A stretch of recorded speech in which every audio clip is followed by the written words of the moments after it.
Me.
Oh, no, my headphones are caught on me. No. Oh.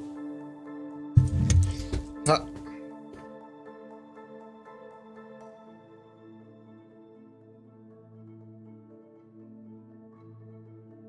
Ah.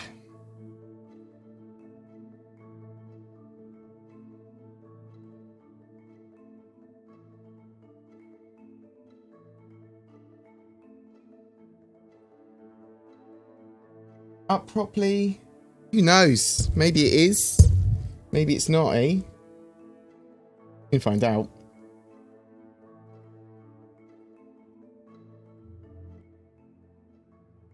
Phones to one side for a minute. Tweet. Bam. Tweet. Bam. Easy mode. Perfect.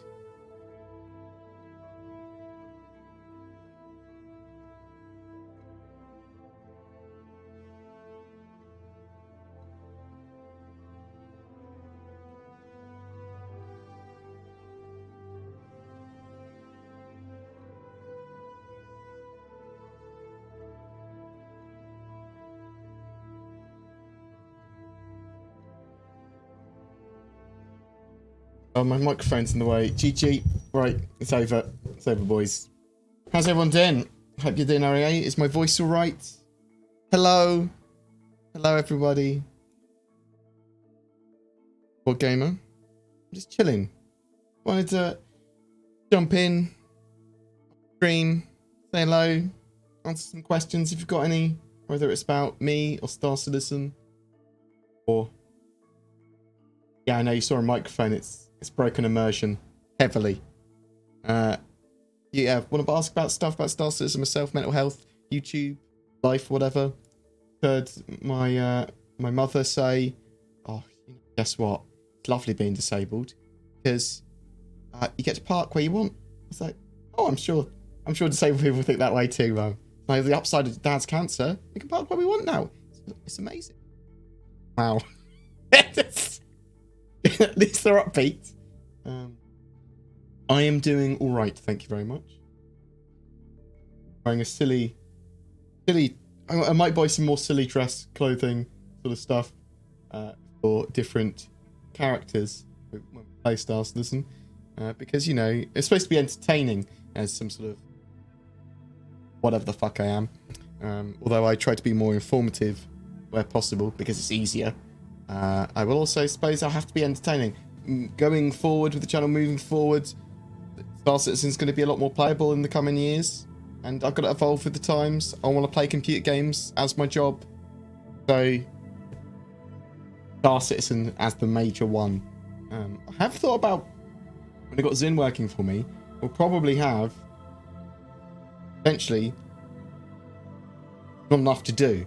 Because if I produce, like, I don't know, 2 videos a day, an informative one and a gameplay one for Star Citizen, maybe occasionally stream every day or every other day, probably still with someone working full time for me, probably enough time to do some other stuff. So maybe doing a channel. I've got a couple of channel ideas that are planning. My second channel, which lots of random other games will go on. Legends and stuff like that, because I play Apex or Eastwood, man. I played League of Legends Teamfight Tactics. I don't play League of Legends, fuck that shit. But Teamfight Tactics, oh, I'm pretty good at that. Quite enjoy it as well. But yeah, so I might do some other YouTubey stuff as well in the future. So I was thinking about looking at a channel called Overwhelmingly Negative, which I'm going to be looking at people's funny reviews for Steam games, looking at odd things on eBay and Amazon and people's reviews there, because I was reading some and I'm thinking, these are amazing. Why don't people look at these reviews? And there probably are channels that do that already, but I want to do it because I'm the best.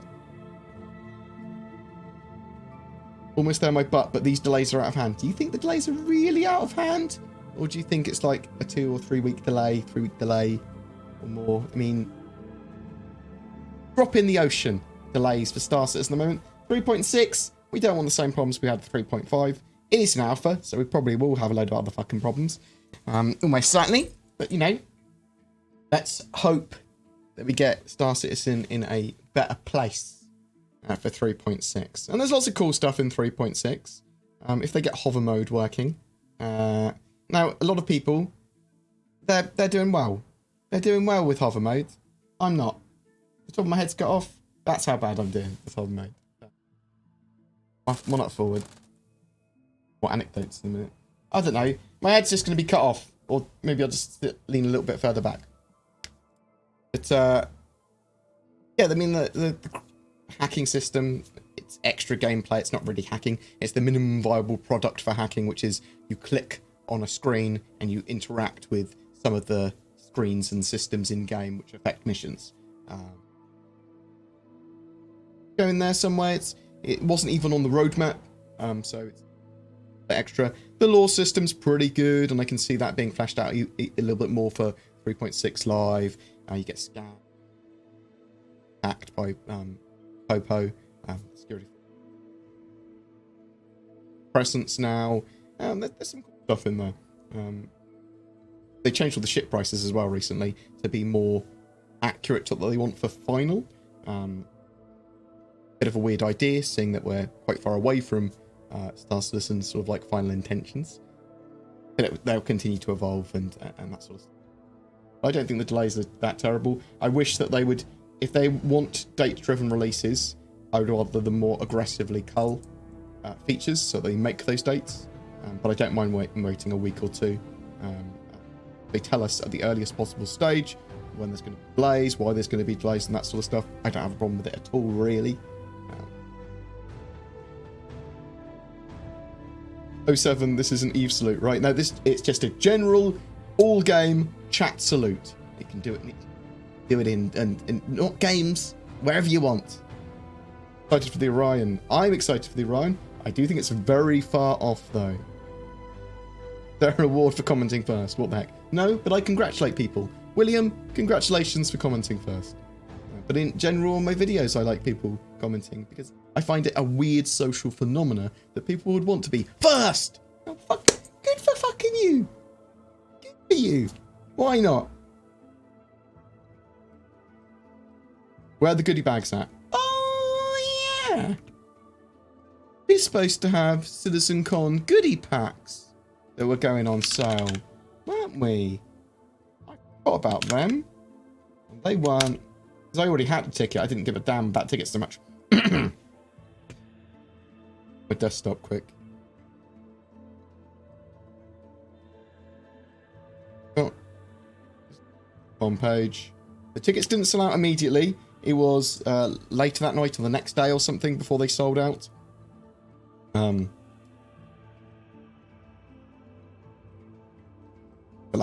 probably before the weekend, which is what's happened. So there's still I believe there's still more to go on sale. I believe there's a third and final wave, probably.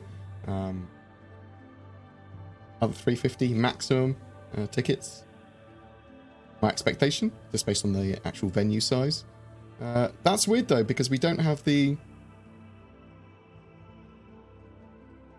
Definitely selling digital goodie packs. You don't need them to both to watch the game, to watch the stream or anything. But yeah, when I find out more about that, I will say, and they might release it for the weekend or something.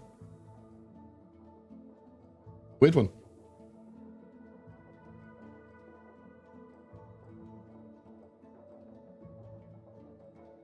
Hello, hello, hello.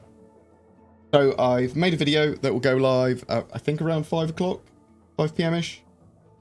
Which looks at the latest PTU patch, but also talks about ship prices, their final intentions. I think it's a bad idea for them to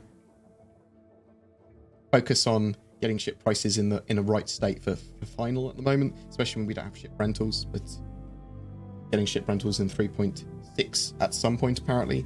Hopefully that's still the case. It's still locked down for 3.6.x. Most every viable ship is available in the game in 3.6 to buy. Yeah, Star Citizen's getting more solid all the time. I mean, I would say that 3.5 had a load of achievements and a load of... But it did break a load of gameplay loops and was probably the most disappointing patch that I've had potentially ever. Mainly just because I was expecting a lot more playability and we actually got loads of cool new stuff. but it broke some of the stuff that I was really looking forward to. Like, I was planning to be doing lots more gameplay stuff by now. So I hate it when they say pre-alpha. The game's alpha. The game's alpha. People can debate whether it's pre-alpha or not. It's alpha.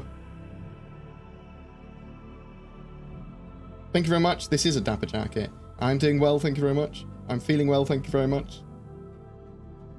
I am in My Chemical Romance. When I was a young man, my father took me to city. Get parade. See? I think those are the words. That's something like that. Perfect. I know, right? I'm great at karaoke, just so you know. Oh, Lucky Charms. Woo! Bored. Still keeping us informed. TYTY. Well, people chuck money at me, like you silly bugger. Thank you very much. Let's get Bored a matching hat to go with that awesome jacket. I do have... Oh, I do have a matching hat. My head's too big, though. That's why people call me a beluga whale or a potato or an egg. Yeah. Okay, it's not affiliated to any sort of, like, military group, IRL. Don't you worry. This is SCL. This is us. Probably bought from Cyberpunk in London. That's the sort of stuff. They are beautiful. You know? Perfect. I bought this for a costume party, a steampunk costume party, or Victoriana costume party. Because I used to have loads and loads of costume. I used to do loads and loads of LARP, but then I just, rid of it over time. And then I realised that silly jackets and things probably pretty good for YouTube and, flying space games and being an idiot. And I went, I'm pretty good at being an idiot. What's worse, CIG not being able to get features ready for live or not being able to admit they can't. I think they'll hopefully get better and better at, at the earlier possible stage, telling us what's going on with it. But I do hope that in the future, they either stick to the dates they've got, cull the features, or say why there might be a bit of a delay because they desperately want this feature in or whatever. Because they need to get server-side object container streaming and full persistence in, probably for 3.8. That could delay 3.8 potentially, I suppose. Expect any Squadron 42 videos at CitizenCon. I expect there to be a heavy amount of Squadron 42 at CitizenCon. I think it'll be a mixture of Persistent Universe and Squadron 42 stuff. I think Squadron 42 will see a release date. You might think I'm mad for that, but it makes sense that they do it this year, because they've got the beta planned being Q2, end of Q2 2020. Yes, that might get pushed back, but I do suspect that they've got deeper plans for that. Makes sense, especially with the focus on Squadron 42 and transferable content this year. I expect we'll see some near future gameplay with the 3.8 and 3.9, Horizon, Microtech, the Carrack, exploration stuff, a couple of new ships, straight to flyable vehicles and ships. People have said that the Mantis, a heavy fighter from RSI, has been leaked and will probably be a ship that they sell straight to flyable there. There's which I believe is a ground vehicle of some description. Missiles or anti-air or something. I'm not entirely sure with that. But we'll obviously have the panels and similar stuff to last year, but probably just a bit better. You've chucked more money at me. Thank you very much, Lucky Charms. I love you. Thank you. Why can't more people in the audience be like this man? This man knows how to dig deep into his wallet to give money to me, but just talking about stuff. Thank you very much. Genuinely appreciated. You are a legend. Okay, that's a sweet hat. Hoping Vanguard goes back on sale soon. You should see the Vanguard go on sale with 3.6 going live. I'm hoping that they also have the Vanguard in the new customization, factory customization system that the 300s have, the 300 series have as well. So you both customize your Vanguard, because there's supposed to be some bespoke front nose guns for those Vanguards. I haven't game yet, but I'm expecting it for. Hoping that it's going to be in. Not confirmed though. What the hell are you wearing? I know, right? The Firefly, look. I'm got to get my money where I can, okay? And just this is.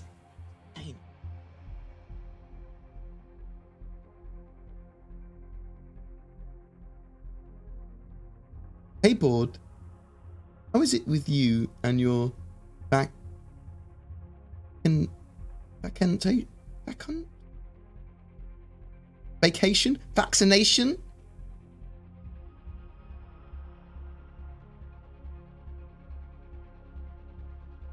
Oh, my voice is cutting out, is it? I'll bring it closer. Don't you fucking worry. I got your back. Do that. Any idea when 3.6 will come to PU? Persistent Universe. So it's in the PTU, Public Test Universe at the moment. Persistent Universe is live, basically. People use the term PU, but the PU exists in the PTU as well. But when it comes to live, I'm expecting it by the end of next week. Again, board dates not confirmed. Is it possible to borrow a mining ship from a friend and sell goods in 3.6 for yourself? Well, not really. So, as far as I'm aware, currently in 3.6, you can steal stuff from people, but selling cargo from a ship that you don't own isn't something that was supported by the game last time I checked it. So if you're in a ship, only the owner of the ship can actually sell the cargo, because it will appear for them at the outpost they're at. That could change for 3.6 Live. That could have technically changed in one of the last PTU patches and I just didn't notice, but I believe that's the case.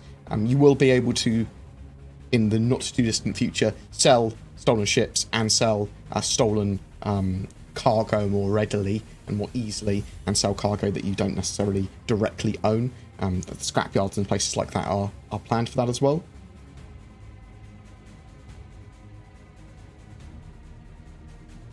It isn't like that yet, but they said they're working on it. Yeah.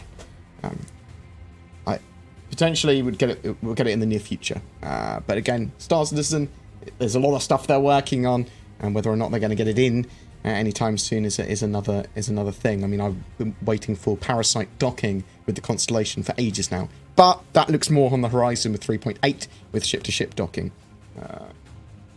But what you can do in 3.6 is buy a prospector for 2 million Alpha UBC, which is actually very viable now with the sort of like amount of money you can make from hauling or buying a smaller tier ship and doing some missions or whatever, bounty hunting. You can actually chain that together, make quite a lot of money. There's some good money makers now in game. And 2 million's something that you could obtain over a weekend. It'd be a reasonable amount of Star Citizen gameplay over the weekend, admittedly, but you could do it. Also, 3.6 at some point, ship rentals. Then you'll be able to rent those ships. I expected Microtech with 3.6. No. So Microtech is planned at the moment for 3.8.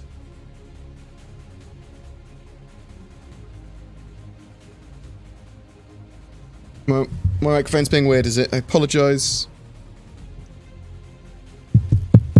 I'll put it close to my face. Hopefully it won't be so aggressive. Okay. That'll probably be alright.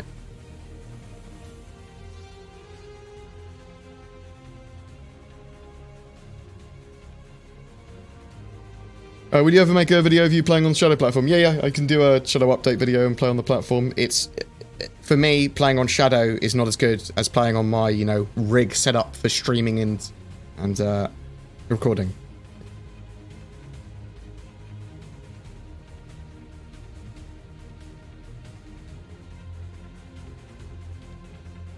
So they delayed the goodies pack.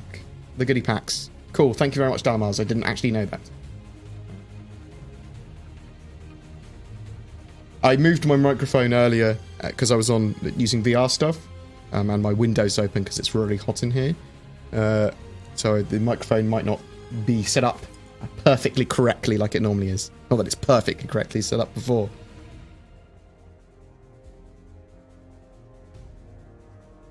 Would you like the inventory screen removed entirely so we can just have what's on you and inspect your gun and see what attachments you have and so forth? Maybe not entirely. I mean, we're going to have physical inventories in the not too distant future. I think it's a 3.7 at the moment, but which is end of September patch. Or at least that's where we assume that 3.7 is going to land.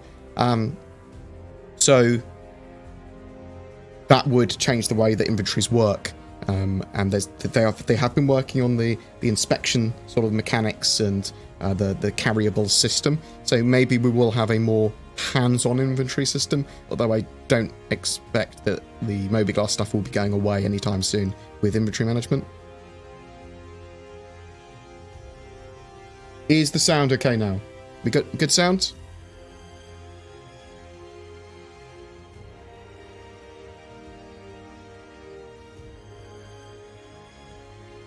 They are not going to charge to watch the stream again. It was in the FAQ. They said totally free and rebroadcastable. So you can have watch parties, you can cut bits, bam, bam, bam. Yeah, sorry about that. I'll try and speak clearer and more into the microphone rather than away from the microphone. Apologies.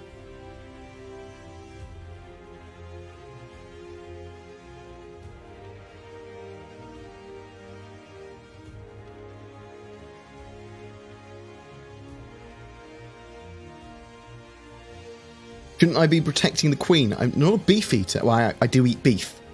Do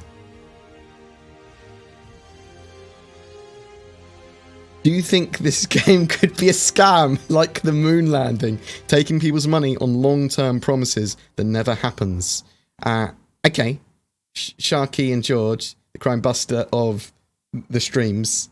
No, I mean, the game's not a scam, is it? I mean, they're employing 500 people. So they could have overpromised. They could have overhyped stuff. They could have got stuff wrong. There's lots of stuff they could do wrong. There's gameplay mechanics that could be wrong. That might not be great. There's the potential that server meshing might not work as intended, or there might be a sort of like a lower cap to the amount of players in each sort of like individual object container than they want. In that case, they go for the next best thing. There's problems that some of the elements of the game may take a long time or might not work as intended. It's not a scam though. They're pretty sort of like transparent about it, and it would be a ridiculous kind of scam because they are producing the game. They're spending the money, as much money as they can, on developing the game. They're not like pocketing it. They're not holding it back like ha ha ha ha. They're spending the game. Like, one of the things is lots of the people that say it's a scam is they're like, oh, they've run out of money. Well, why have they run out of money? You're saying they're spending the money. Well, they are spending the money, but they still look like they've got healthy reserves. There's a chainsaw going on outside my house as well, so I apologise.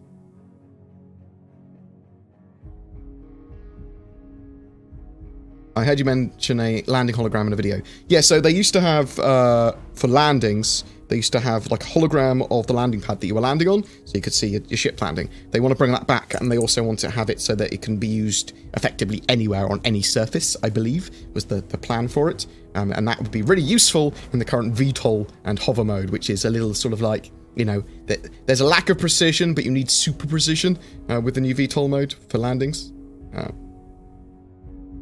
At the moment, a landing hologram would be essential, but I'm hoping they tweak hover mode before the live build to get to a state where it's reasonably good and does not take the piss. At the moment, if I am flying a Constellation or a Valkyrie and trying to go land at Lawville, it is a 50-50 chance whether or not I get into that hangar. The best thing that can happen is that my back end will go in and that I hold N down so I auto land. I go, yes! Perfect landing. Okay? Smaller ships, fine. Larger ships, fine. They get bigger hangars. When you've got a ship that is almost exactly the same size as the hangar door, and I press X, and then as soon as I let go of X, I suddenly, even though I'm properly level, it's go forward into the wall. Even I've got my velocity control down. Oh, actually, I've thought of another way to land, which I didn't even think about before. I could hold X, and then I could power throttle my thrusters down below the threshold to keep me up, so I literally slowly fall down. That's not a bad idea. I'll test that out later. Oh my god, I look like someone from Command & Conquer. That is what I want to hear. Yuri, or someone maybe. Or original Command & Conquer. Oh my god, FMV videos in games. Oh, mwah. I will buy a monocle. I will buy a monocle and a top hat, get some silly dress that's Star Citizen based.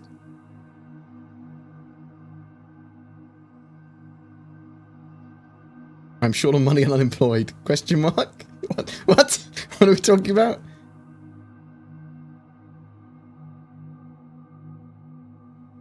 Is this one sailing game? What? What?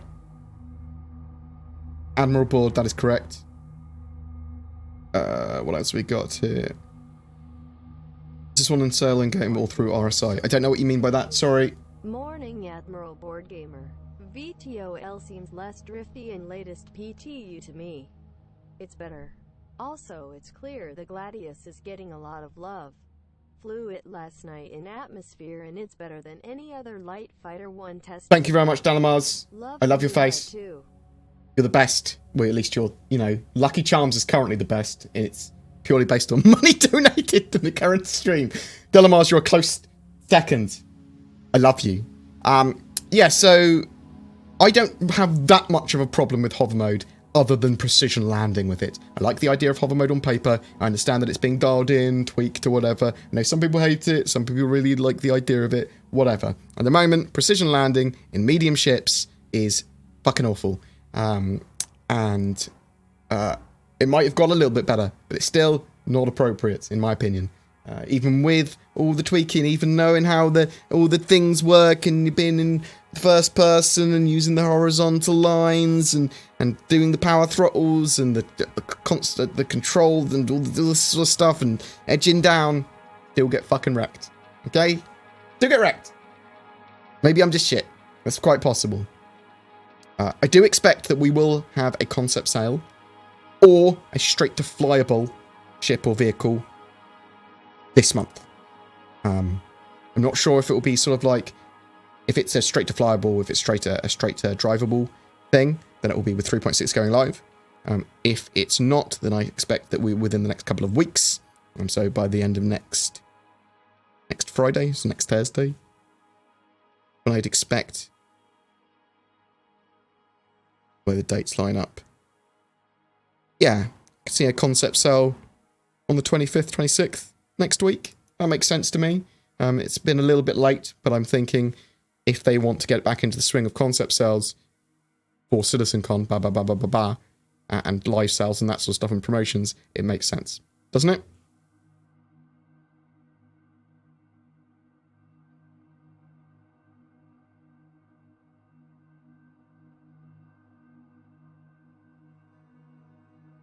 Isn't it cool how if you end each word with a period, people will pause at each word as they read it? No, Curveball, it's not. I'm dyslexic, so I actually read in a weird way. Which is why I can't read names properly. I read some stuff on it. It went, it's okay, you're not special. Well, you are. But it's a known thing, not being able to read names properly and being dyslexic. It's common. Hey, Bored, hope you're doing well. I'm doing pretty good, thanks. Do you think big capital ships like the Kraken or Pioneer will be purchasable in-game? Yes. Almost everything will be purchasable in-game. There'll be some promo ships that aren't purchasable, and there'll be some tiny variants of ships that aren't purchasable, and even those will probably be purchasable from players.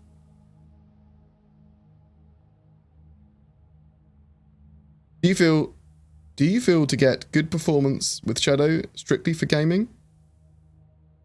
I don't know what that means, Dapper Dave, exactly, but with Shadow, I get really good performance for Star Citizen and for games, and it's a great sort of like thing to use when I'm in a hotel or whatever, so that I have a Windows 10 gaming environment, or my sort of like, because I use Shadow for compiling videos when I'm away as well, so I'll be like an event or whatever, and I can upload my videos to there, video to there straight away, and actually use Shadow's computer to compile my video, which is significantly quicker, and then upload from their connection to YouTube. But it's you get a Windows 10 environment which has got gaming hardware effectively, and they keep on upgrading that hardware. So it's great for Star Citizen. It does require you to have a good internet connection wherever you are to use it effectively. You can use it even with a moderate connection, but it's going to be degraded performance. You're going to have a bit of latency issues, stuff like that. Have you found the new hover mechanics hard to control on keyboard and better on HOTAS? I haven't used them on HOTAS yet. I will dig out my HOTAS later today, and I will actually just... I keep on saying I want to dig out my HOTAS, so I'll dig it out later today. The smooth sounds of my silky voice. I don't believe I have a silky voice. I've got a more of a sort of like, you're right, mate. I'm just, you know, polite. Civil, not polite. I don't know.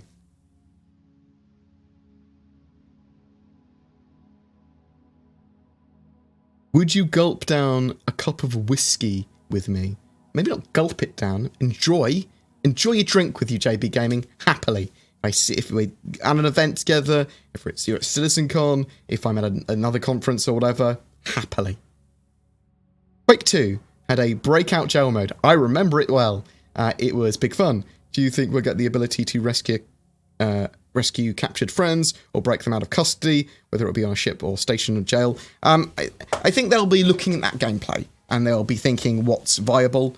I think there might be missions that have that aspect to them, whether you're breaking out NPCs or whether when you get arrested, because they do want jail to be one of the sort of punishments that players can get, and potentially where bounty hunters put you when they capture you, so like spawn in a jail or whatever. So potentially, but we don't know to what sort of extent they want to do that or will be able to do that. So Star Citizen with the next couple of years is going to get lots of sort of like very basic game mechanics that they'll constantly iterate on, and I'll have teams sort of like iterating on those mechanics. So we've got the law system in 3.6 now, so they'll potentially start to be working slowly towards something that is sort of like prison or jail, and customs and other things that the security forces will do to you. Will the Bounty Defender come with customization similar to the 300 series? It totally depends on what they're doing for future patches. So they may very well be putting all new flyable ships as part of their pipeline into the ship customizer, manufacturer customizer system that the 300 series has. But they might not. They might do it in batches. They might do it later with some ships and sooner with others. We might see it with the Vanguards. We might not. So I don't know. I would hope so. I'm assuming it's part of their pipeline. It may not be. You think the game will have some real currency value, like the game Utopia and Eve? Not officially. Looking at a purely selfish point of view, would love, at least my wallet would love, Star Citizen money to be tradable for real life currency. So not just be able to be purchased for real currency, I want to be able to sell it for real currency. Financially, for me, that would be great, because obviously I'll be playing a lot of Star Citizen. I'll probably be able to make a fuck ton of UEC in-game. However, that is probably not the best idea for the game. I mean, Utopia works with it. Is it the Second Life allow you to do that? There's some other games as well, but Utopia and obviously Eve, I don't think you can officially sell your currency, but people do. There's always going to be a gold market. There's always going to be a grey market and a black market for these sort of games. Sort of bear that in mind, so people will sell goods digitally, whether or not it's against terms of service or not. An interesting one. It might be a terrible flight idea for the game. I think it works for some games and not others. I don't think I'd want to see it in Star Citizen at all. I haven't thought enough about it. There's also a land working game, yes. I wish it had a little bit more of a wider detection area though, because you've got to have your landing gear down, and you've got to be close enough to the landing pad. On board the A90 Jump, will it be possible to make orgies with NPCs and have totally female crew with bobs out in 24/7? I don't believe they are going down the over-sexualization route, especially when it comes to things like, naked bodies and that sort of stuff. I'm not sure why I said it like that and quickly. So no, almost certainly not ship tour, unfortunately. You can role play. There probably will be some more different clothing, maybe even beachwear for characters eventually, but nothing. I doubt anything will be overly sexualized. With my expectation, they'll also want to have the sort of rating for the game as low as possible, so that as many people can buy it as possible and it can be sold in as many countries as possible. Robert Johnston, I love your face. How you doing, dude? Good morning, BoredGamer. 3 a.m. here. Oh, you regularly sell the Redeemer. You regularly sale? You regularly say, I'm assuming, the Redeemer's a gunship now. It always was. That is true. It's going to be more focused on being a gunship rather than any form of drop capability, I believe. So, I think it was supposed to be a gunship dropship with a good dropship capability. Do you see what I mean? Whereas now it's more gun on the gunship.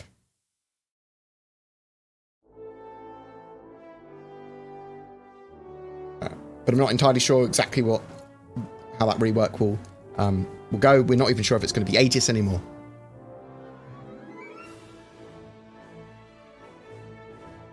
What else have we got here? Oh, so thank you very much for the donations, especially people. You're now my second favourite, Roy Johnston. Galamars, you've been downgraded to third favourite, although I do love you. Love you both. Any donations today will go towards getting that 2080 Ti.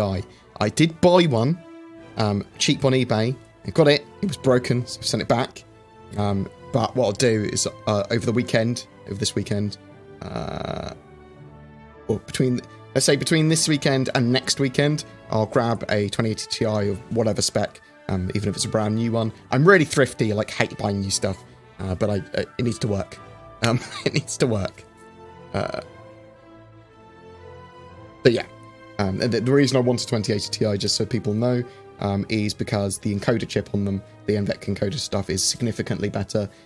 It will allow me to do 4K stuff. It will allow me to do 1440p at 120 frames. It will allow me to capture at significantly better stuff, better rates. So the video will just look better. It's as simple as that, and it will be encoded a lot faster as well when I encode stuff on Adobe Premiere.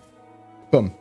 Saves me a load of time. I also, for that very reason, especially with Zin working for me, I may get a Ryzen 3900X and new motherboard. Well, maybe. It just seems sensible. I mean, all I do is sit in front of a computer all day anyway, so What are the chances that the Retaliator is going back closer to original concept, like what they did with the Vanguard rework? I wouldn't expect the Retaliator to get much of a rework. It might get some tweaks and some modelling work, but I wouldn't expect it to get a huge rework. ABG, I'm late to the party. Is there any info on a concept sale? Thanks. Not really, Dan. Beyond that, date-wise, they're like a couple of weeks overdue for a concept sale. We know that they wanted to do some supporting promotions with 3.6 going live. I am expecting 3.6 to go live next week. Also, I would expect a concept sale or a straight to live flyable sale for a vehicle or ship. It's more likely, I don't know, it could be a ship, it could be a vehicle. Don't know. But I would expect something by the end of this month. So probably next week I would expect 3.6 live. I think that's very possible. And a new ship or new vehicle. Whether it's on concept sale or straight to flyable, I don't know. I, Zero Crime Stat, got interdicted with another player, some crime stat, on my ship. How would you want CIG to handle a situation like this? I don't want to sit around. Also, don't want to be a crim. I think you should be able to engage the criminal. If you scan them and see that they're a criminal, bam, I think you should be able to engage them. The police might ask you to sit it out or whatever. But I think it's an interesting thing to happen. There might be more to those sort of things later. Local security forces, I would expect, would act differently to the UEE and advocacy. I've been out of the loop for a while. Is there any news on the Spider Miner? So it's called the Sidnus, the mining tick or Spider Miner. It's planned to be ready for Squadron 42. It got delayed a bit for Squadron 42. Is it Q4 now? Yeah, Q4 2019. So by the end of December, by the end of this year. It's got the potential we could see it in Q1 2020, I suppose. Potential we could see it in Q4 of 2019 in Star Citizen. But I wouldn't expect it as something that's more focused at Squadron 42 in the shorter term.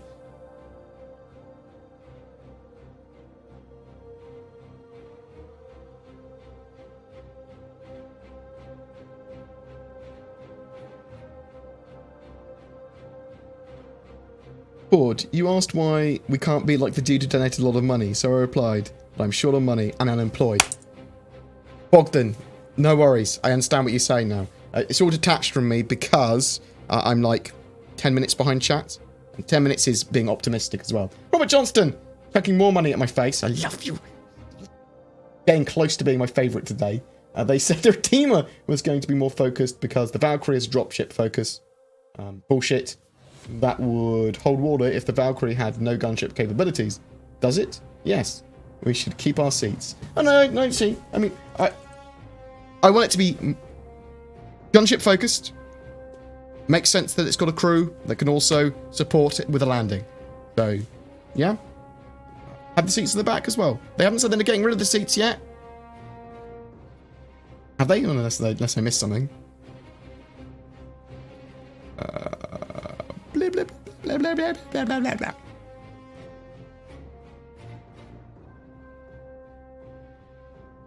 Do you think we are spending too much of 3.7's development cycle working on 3.6 and 3.6.x?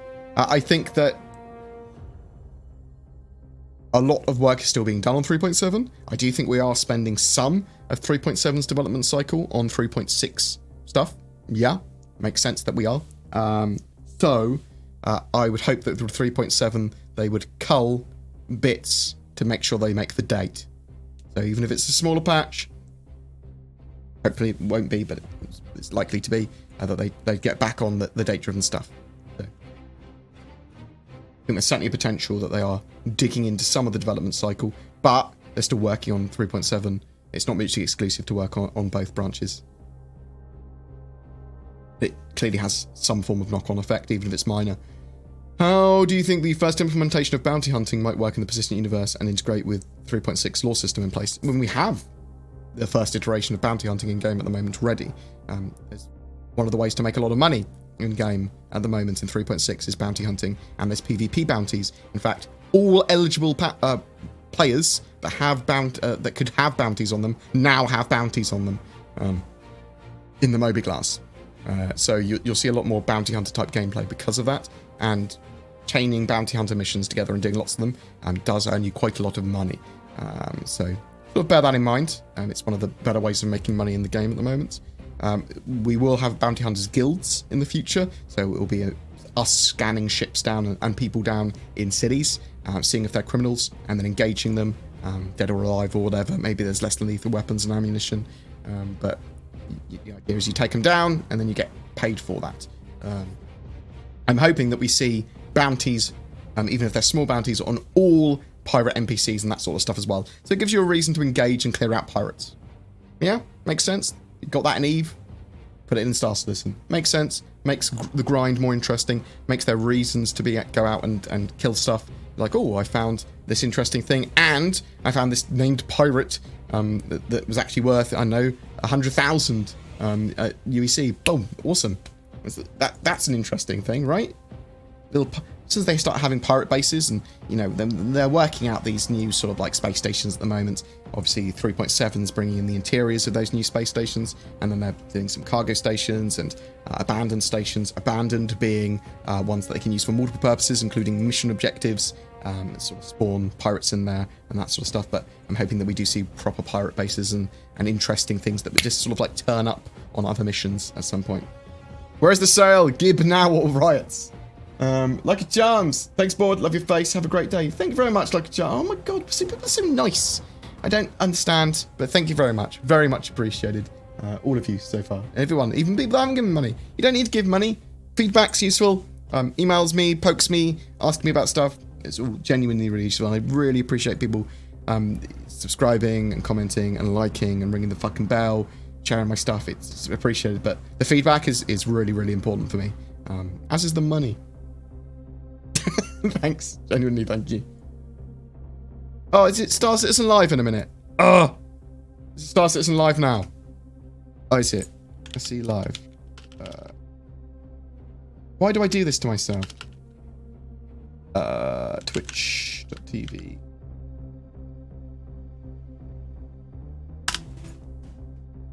Star Citizen Live. Oh, Star Citizen Live is live. If you do want to go and watch that, I will link it here.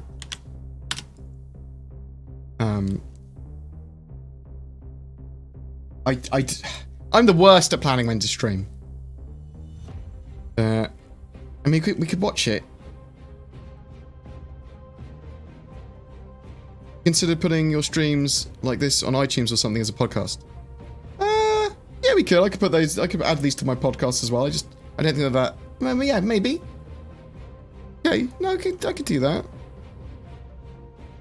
Do you see the Vanguard rework not being enough? What made the Vanguard bad is the 4 fixed size 2 weapons. That didn't change. Only options of fixed size 2s will change. The problem didn't.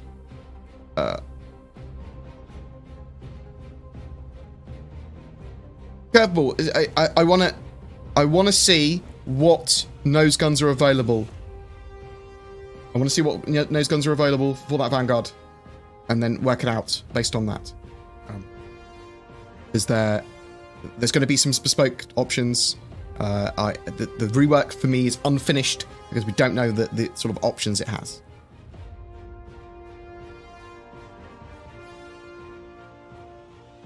So I will hold my full opinion until then.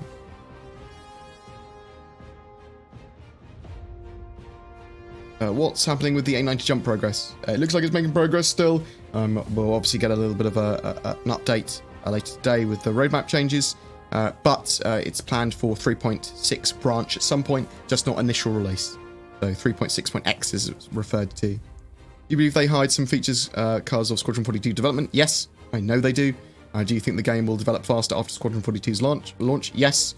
They'll have more resources focused on Squadron 42's persistent universe and the core of the game in place.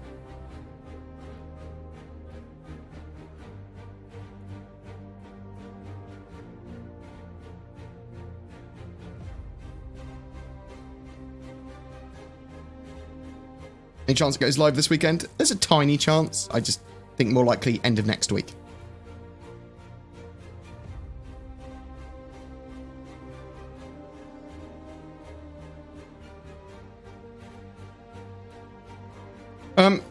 I could put on. We can watch the Star Citizen LiveStream if you want. I mean, it's pretty broadcastable. Check that up if you want. Pause Pedro.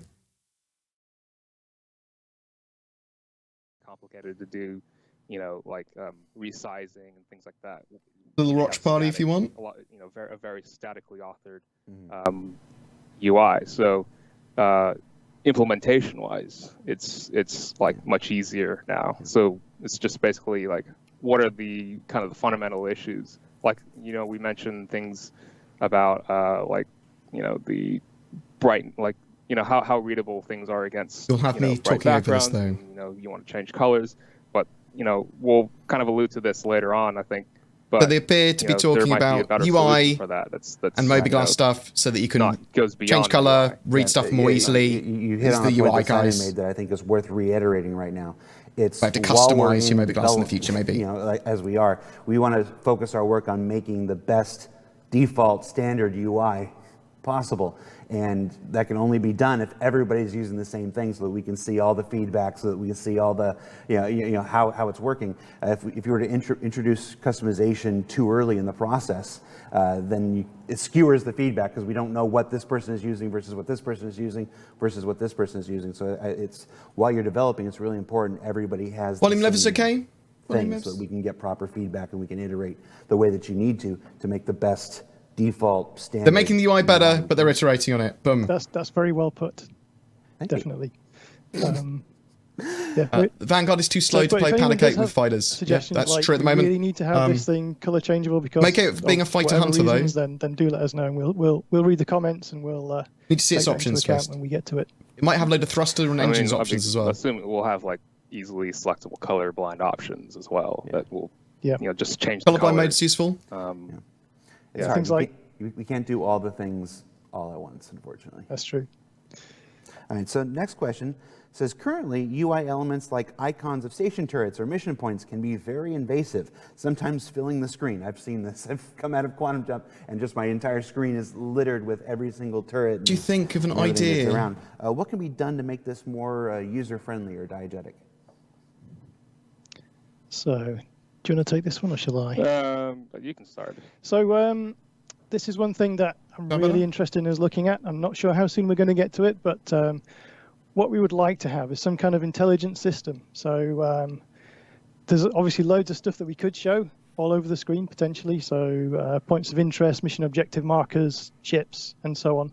Data exposed what to we the need to have is player. kind of an intelligent system that works see. on how far away See on the things HUD. are, and also a priority that the designers set, and then somehow works out which of those things to show and how many of them to show. So it kind of picks and chooses from this massive selection and shows you the most important things from those. What's important. So that would be the starting point to addressing this, I think.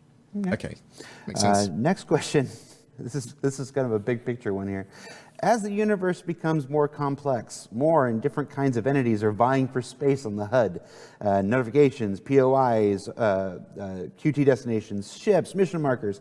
How do you manage all this visual information, and can anything be done to give players... Lots of iteration and rework, so I suspect. So what can be done to manage all this information?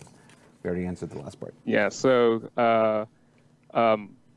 going off of kind of riffing off the stuff that I talked about, the UI tech before, when we have easily flexible layouts and things like that, we can start thinking about making things much more smart about when they display and contextual about when they display.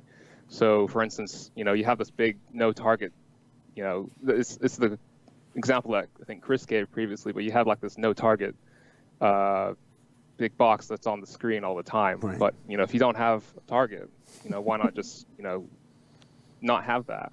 And when we apply that to maybe like the MFDs, they are just making smart the UIs. HUD, it's like things that you don't need can disappear out of view and reappear when they're needed. So things can be much smarter about when they appear. I hope that we get the options to be able to set them ourselves as well, not just the rather than just always being there all settings. the time. So, but maybe I think one thing relating to this automatically is, smartly done is a better idea. I think as the game's been built up over the years, there's been a lot of things kind of added on top, kind of little features added here and there. Clutter.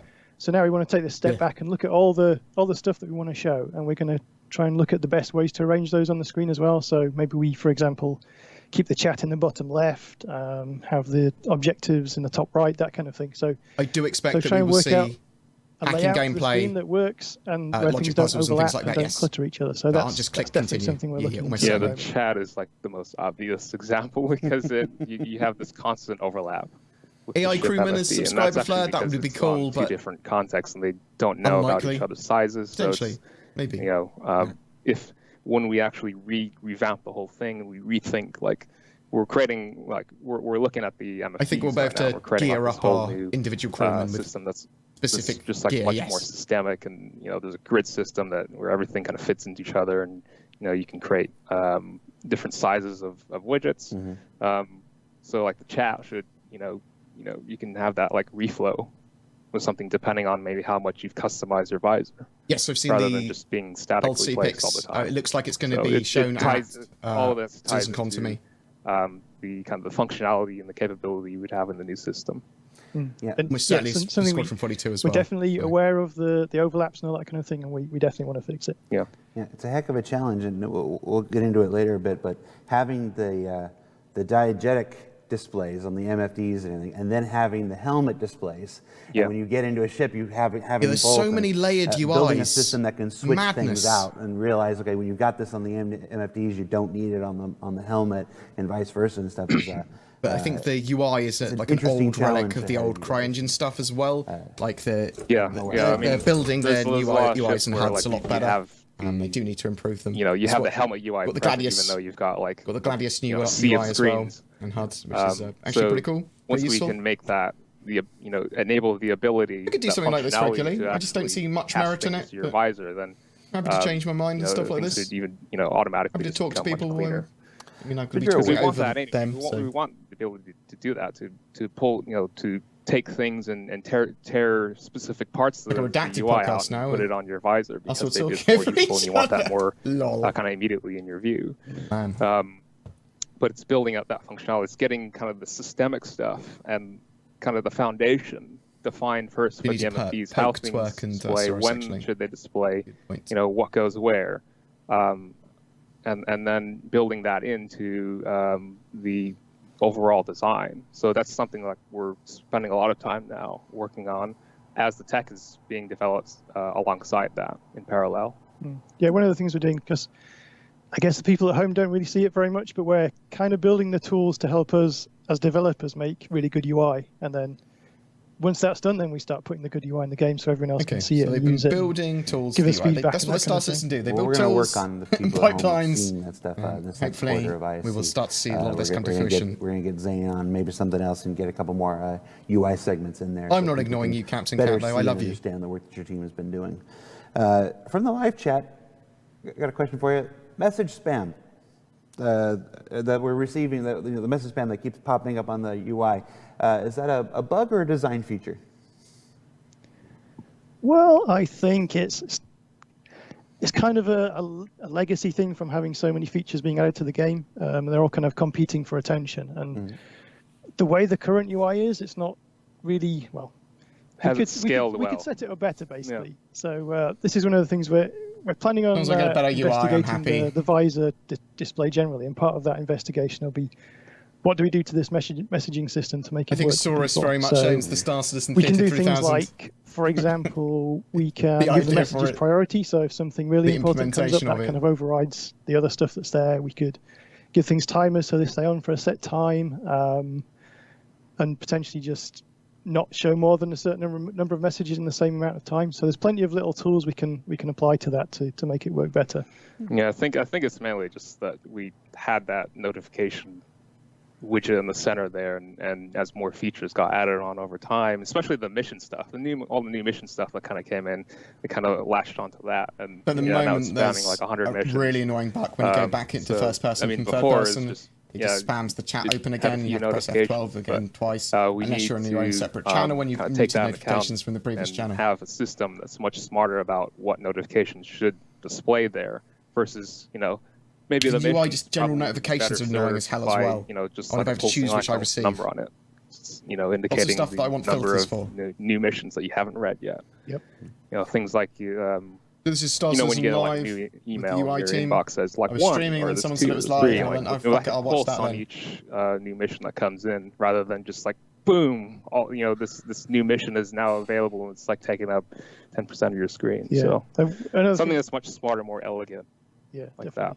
Another thing we're considering is kind of splitting it out a little bit. So you've got your kind of messages in one place, and then it's quite likely we'd have a We'll sort of be able mission to emote objective without a flight suit on, area yes. that shows you your current mission related stuff, and we might as well have a separate thing for the kind of keyboard shortcuts and that sort of thing. There's little hints that pop up. So kind of move those things to different parts of the screen so they're not kind of always competing for the same space. Speaking of competing for the same space, we got a question from the live chat here that speaks to those of us who have non-standard resolution monitors. What are we doing to support non-1080p resolutions? Many Star Citizens tend to be on the cutting edge of technology and have these 21 by 9 monitors or 32 by 9 monitors. If you're my dad, what are we doing to help the UI play better on that? Every time a patch comes out, sometimes the star map or the ship HUD doesn't exactly work real well with the wider screen resolutions. That's a good one for saying. So they're going to be scalable, aren't they? One thing is because again, as I mentioned before, is like all of our UI is authored in a very static manner. So we would be able to in our stuff that we have our flexible layout. We're developing the ability to have flexible layouts. Those can we can have that resized potentially depending on your aspect ratio, your monitor. So everything remains visible on screen. But the challenge also is that things are in world as well. So, while maybe the mobiGlass might be in world, we could also, take what is your they current are iterating on the screen star map, I know resolution that for and sure. be able to scale that UI, they want even that though for it is Squadron diegetic 42 and as it well. is in the world. Also, maybe like a combination of that and 3D maps field of as view well. changes. All Although the way into the ground. that's something we're still kind of looking into in terms of getting that all to work. Yeah, it's hard when prioritization is. Cannot be understated. Weapons how and civilian important it is to clothing, I'm prioritize pretty the sure things is that going to we be a work thing on, as well, because because smuggling like we said items before, in. you can't work on all the things all at once. And those widescreen Work on all the monitors, things, while they're Jared. certainly cool and stuff like that, they are generally edge cases in the overall I've got population 4 monitors to of Star make up. Citizen. So oftentimes we have to prioritize the things that affect the most number of users first before we start going to the edge cases. But it's was going to say that's something that affects the dev teams here as well, because everybody's working on these cool new features. So every quarter or every few weeks even, we get people saying, "Oh, we've got this cool thing. Can you do the UI for it?" And we have such a big list to choose from. We have to pick and choose the most important ones, and then kind of leave the rest till a little bit later. Yeah, I swear half of the game development is just prioritization. It's probably a saying somewhere that. Thanks very much, Chase. All right, what's going on? Let's see. Are there any You're plans to add keyboard integration in navigating the various interfaces we encounter, in addition to just the mouse? Like even just hitting the arrow keys on the keyboard to go up and down in a UI thing, something like that. Yeah. So we want to be able. We want to design our UI to be like, it's much more keyboard friendly. So right now you can only use the mouse, and that's just kind of rubbish, I think. More keyboard friendly UI. Having that keyboard access, like whether it's an MFD or even when you're like in a shopping console, having the keyboard able to navigate with that keyboard to be able to navigate makes things a lot easier. Because even if you have a mouse, that's pretty cool, and you're interacting with it, you have kind of those two controls at the same time, and you've got three screens. It can be much faster with this to PC. go through different menus with the keyboard navigation. But it also recording and then like for notes and stuff. That's typically why I use them. It allows us to kind of simplify three screens is a lot of stuff perfect. as well. Got a fourth for a server, so it's another computer connected to it. I think we'd really like to be able to have people should be able to play the game with a variety of controllers, so they can use the keyboard and mouse, just the keyboard, or joystick, a joystick or a gamepad as well. So I think if you, in a way, like Zane was saying, if you design for the most difficult thing, which is potentially you've got the really high frames per second, G-Sync doesn't make much of a difference at all anyway. You're generally doing a kind of simple and elegant design anyway. Fast so V-Sync it's quite often a good way to approach things generally. And my opinion, but as we go through and redesign these various bits of the screens, so for example, we're starting to look at the MFDs at the moment. Frames, you can make it look a lot better. But high-level design at the moment, and as those start to get implemented, that's probably one of the first areas where we start to have this more kind of uniform control method that caters for everybody or most people. Yeah, like for example, if you're managing the individual items in an MFD. But like there can be maybe 3 or 4 different actions that are that you can partake upon that when you have it selected. You can use hotkeys and your keyboard. Much quicker about doing that with do stuff like on consoles and MFDs and all that sort of stuff. You can use keyboard to but of course, make it more functional for the keyboard shortcuts. You're fighting for real estate at that point with other features. Anybody who's ever looked at our key mapping. You can be contextual about what keys are available in your what cable modes. because of that. If you're interacting with an MFD, much better than me. Potentially you might not need some stuff that's normally otherwise. So. All right. In a previous show, this was a while ago, we mentioned that we're moving away from the Flash and Scaleform stuff for HUD UI in favor of a homegrown solution. What can you tell us about that? What progress have we made? Where are we at? So I've kind of already touched on a little bit on the previous questions, but yeah, we used Flash. Scaleform. And we're still using it now, but we're trying to get away from it. So we're kind of in this phase where we're transitioning away from using Flash, this kind of this program where we're baking like our normal typeface, mate, into a much more fully data-driven system. So don't say much. And previously in Flash, you kind of set things up. It's very static. You don't see what it looks like in game until you actually export it and reload the editor.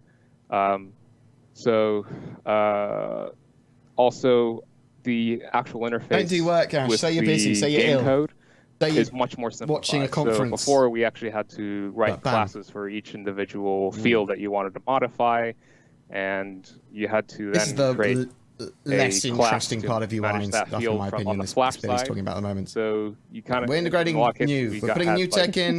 Less shit. Filling with code, which is the new stuff is less shit than the old stuff. Rubbish. So in our new system, we have like the standard API where any game programmer and any team could actually expose some variables, what we call bindings variables. So the example is like an ammo counter on a weapon. The game programmer can just kind of register a variable. Do future Star Citizens lives like this? Yeah, but I talk over the people. Our UI we can actually create a node. Because we can all listen at the same time. And then specify the name of that variable or select from it. Want a from 48-inch the list of ultra-wide available screen? variables, and then just plug it straight into a text field. It's that easy. Pixels And we will see still it be too live. big even at we 4K, update- mate. We see it updated live in the game. In fact, we can actually be an editor and be in game. You could be like a character and have health and everything and work on a UI. So it's quite cool. It's yawning, mate. much. Fucking tired of my own bullshit. It's taking. So it's. Yeah, I want it to be informative as well. Scale form as a renderer. Mm-hmm. So we kind of cut out the process of actually authoring the UI in Flash, and it's actually our own tools and our own data-driven system. But we're still moved using towards scale their form new way of doing UIs. to draw the but they're still vectors. using some of the old stuff We as boil well. it down to just the renderer. So things like when we're drawing borders, we're drawing 1440p, backgrounds, we're drawing like curved corners and 144 things like hertz that, plus and we're scaling rendering text. is where it's at the moment for me. That's all 4K it really does. And everything else almost in on top 4K of that territory is with our own gaming. code and our own system. Really, we need above 120 so at some frames. point, Distantly. we will take that render and we will build our own. Portable monitors for So it's that. almost like an abstraction layer between our own tools and our own development and the renderer, and then at some point we switch that out for just be completely rid of it.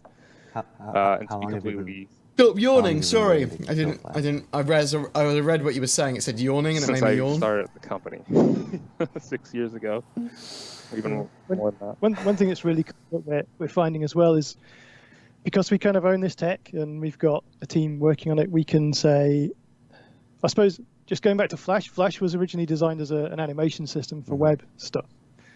So if you wanted to make a bar in that, you can do it. It takes a little time. But if someone goes, yeah, I don't like that kind of bar, can you turn it into a dial? Potential That's going to take loads of extra work. Whereas with the building block stuff, we can just swap those over. And also, for example, if the dial thing didn't exist yet, we can just go to the programs and say, thinking that we might see Cave Tech. And once that's made, then we can reuse that wherever we want to within the rest of the UI. Might be something Because there's a lot of for that. control as developers. Yeah, and also because it's fully data-driven.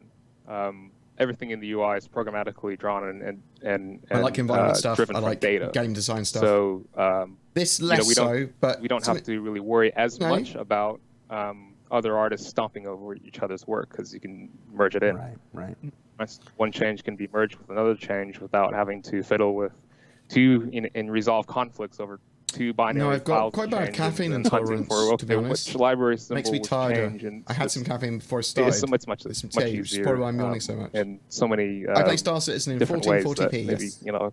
Occasionally in 4K. can't list all occasionally of them right now. upscaled 1440p, but 1440p All right, minimum. let's get into some of the more in-game stuff, the experience that people are having with the UI. I got a section here for personal UI and helmet stuff. What are your thoughts on being able to? Nope, we already did that one.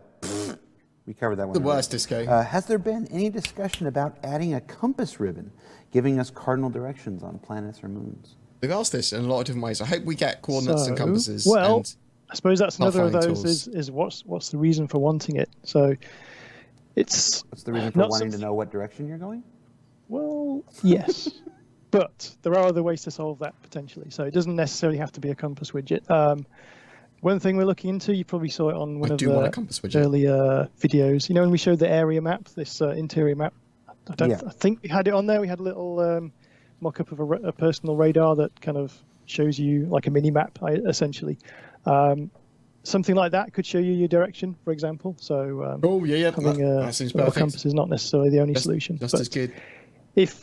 as we revise the HUD, the visor stuff, which we're starting at the moment, then if it seems like that's a compass, for example, is really necessary, then CitizenCon is the 23rd of November this year. Yeah, it's probably not out Same of the date question. as the start of the You Expo also and have anniversary to sale. take into account that the planets are procedurally generated, and you kind of have to have a way to define what's north, west, east, south. Exactly. We'd have to create poles. We have to create poles for the planet, simulate magnetic poles, as it were, and then, be able to position you.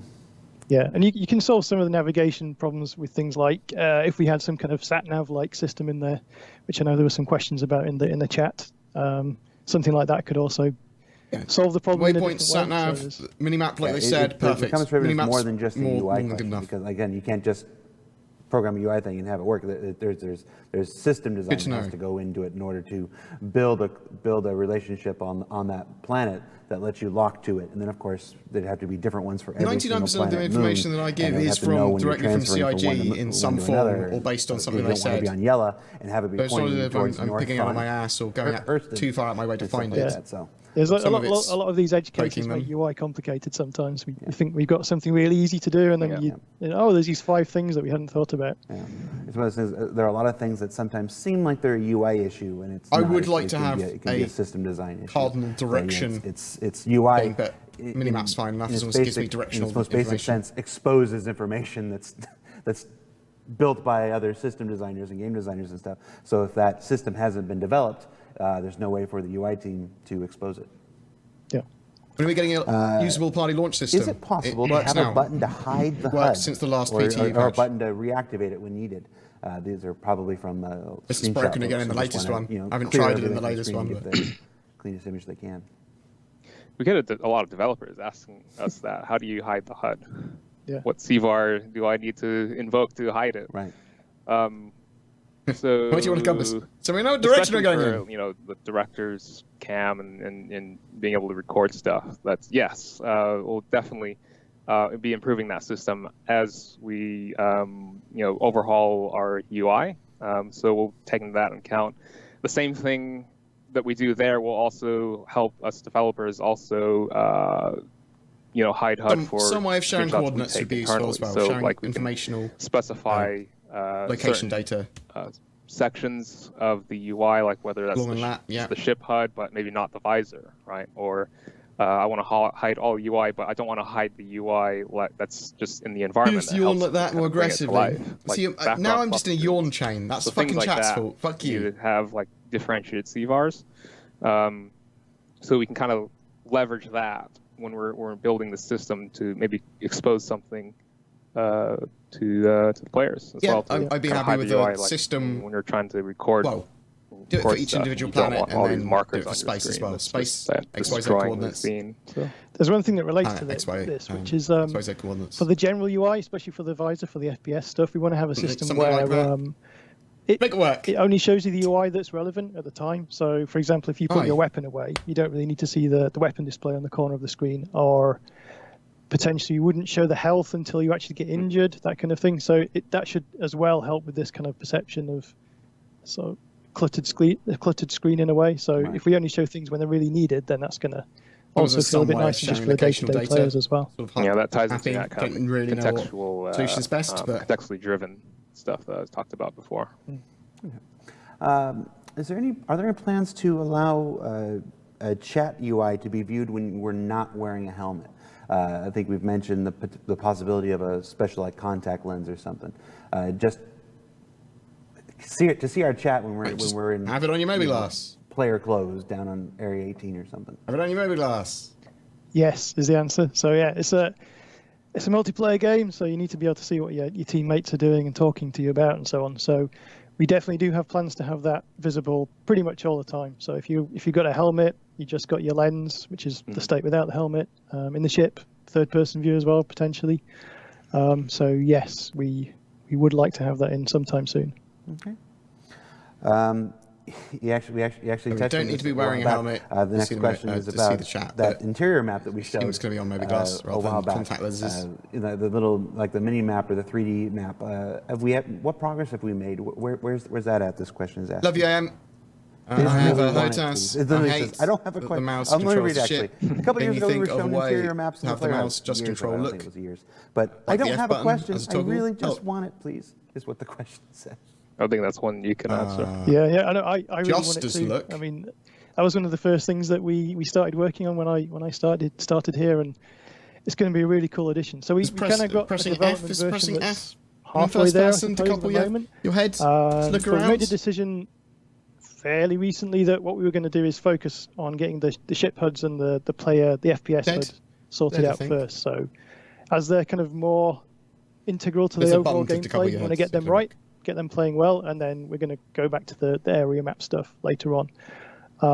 Hopefully really soon. It depends a bit on what else comes up, but yeah, we'd love to get that up and running. And also that's going to tie into this, you'll have the full screen version where you can look around the whole area, and also this little mini map that you get on your visor as well. So it's going to be useful to players. Minimap is very excited about especially now. as they're exploring interiors.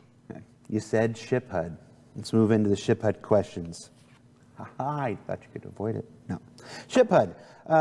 Right off the bat, why does quantum calibration mode, scanning mode, mining mode, and any other sub-UI mode take away or hide crucial flight information, such as speed, altitude, attitude, and any other useful information needed for basic flight?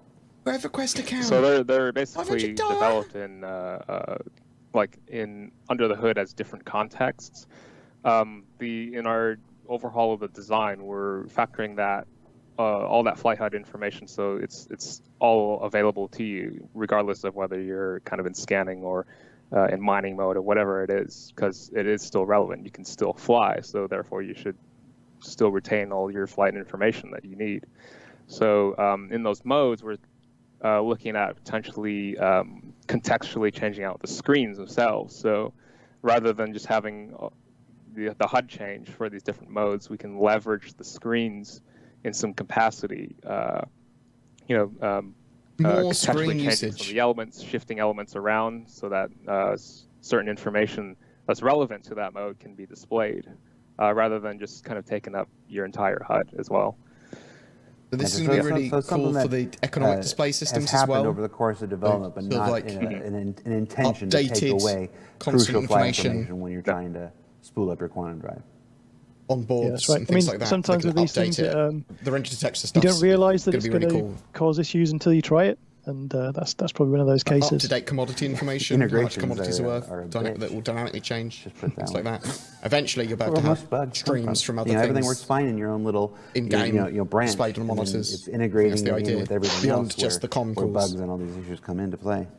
Yeah, all the outside factors that you didn't quite think of start to Yeah, well, there's a thing your team is working on here, and then there's a thing somebody else is working on here, and in their own little universes they work great, and then it's when you integrate them into game dev, and that's where all the collisions and stuff happens. So, and that's how bugs are made.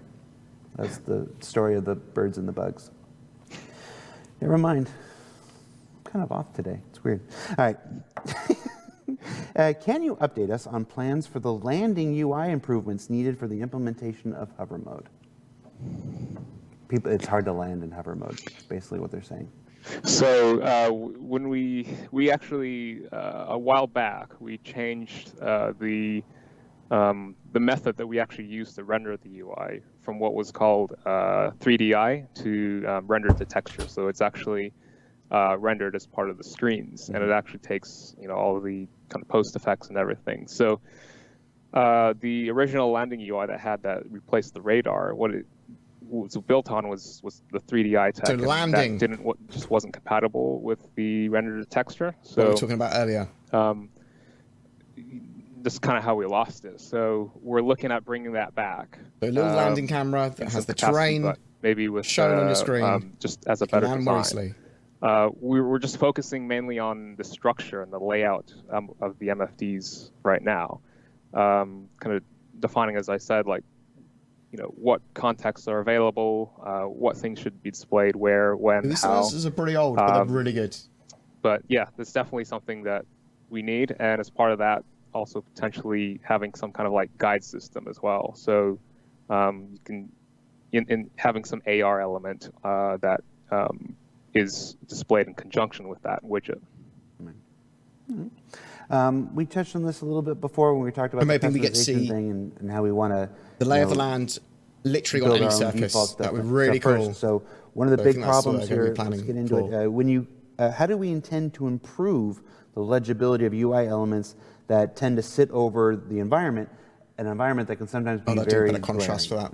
Everybody who's played Star Citizen has experienced this. Well, other games if you point your ship anywhere remotely near Star Citizen server the star at the center of the Crusader system, other games already use server meshing. Some games. What are we intending to do about that? Star Citizen server meshing is unique because it's kind of more in-world hands-over solutions data between those servers we're looking seamlessly at. I mean, without loading. the obvious thing you can do is potentially add a drop shadow of the UI or just make it black or something. And other games that are massive in the same way of what we're trying can to go benefit from for. it. Other games will probably use simpler solutions, though. One thing that we're looking at is, and we started this a bit with the Gladius side, although it's not completely there yet, is having some system where it's contextually, well, it's dynamically taking the brightness of the environment and adjusting the brightness of the UI in response to that. In addition, you know, to make things look and feel much more in-world, we want to kind of have the HUDs displayed on actual geometry that you can see. So it kind of grounds it in the world much better. But as part of that, we can kind of leverage that to maybe dynamically tint that, in addition to brightening the UI based upon I'm quite looking forward to some of the UI so updates they want to do. It's a much more we're thinking of that as like a much more like in-world, and it uses it leverages the in-game elements in a way that's kind of it's more convincing than just kind of making it like black or something. So. Is there something we can do beyond just brightening? Is that the only thing that? Well, it's like just taking the HUD for instance. It's like a combination of tinting that physical glass plane a little bit, but also brightening the UI that's on it. So it's almost like they're gonna have when you better have contrast your phone for on automatic brightness and you go out in the sunlight. Right.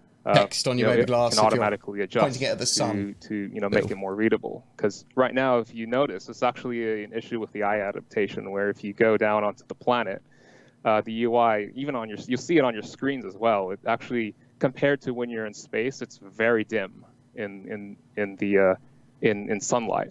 So it's about kind of taking those environmental conditions and then using that to potentially brighten stuff up. But it's something that we're looking into and kind of we talked a little bit about with our graphics team. So that, as well as also potentially having some kind of effect in the UI tech and the UI rendering tech to like things like the health widget, for instance. Like maybe it's not just stuff in your visor, having like a backdrop. Health is an interesting one that's not to be displayed. A black square, but it's a little more elegant. It's like they obviously want all these things diegetically shown in game and sensible. Glass effect. So life science and stuff, and also not just against bright backgrounds, but also busy backgrounds. You just have a lot of.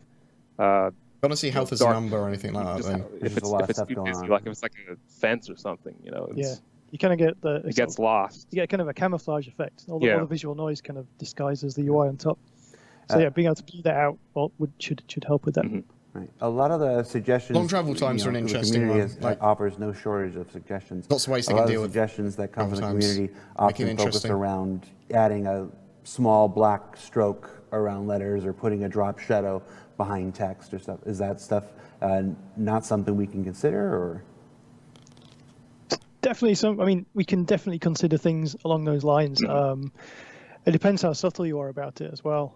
If you have a really obvious outline or drop shadow, like Zane said, that's not necessarily going to fit with the sort of sci-fi look that we're going for. There may be ways to do I just want to be able to read my text.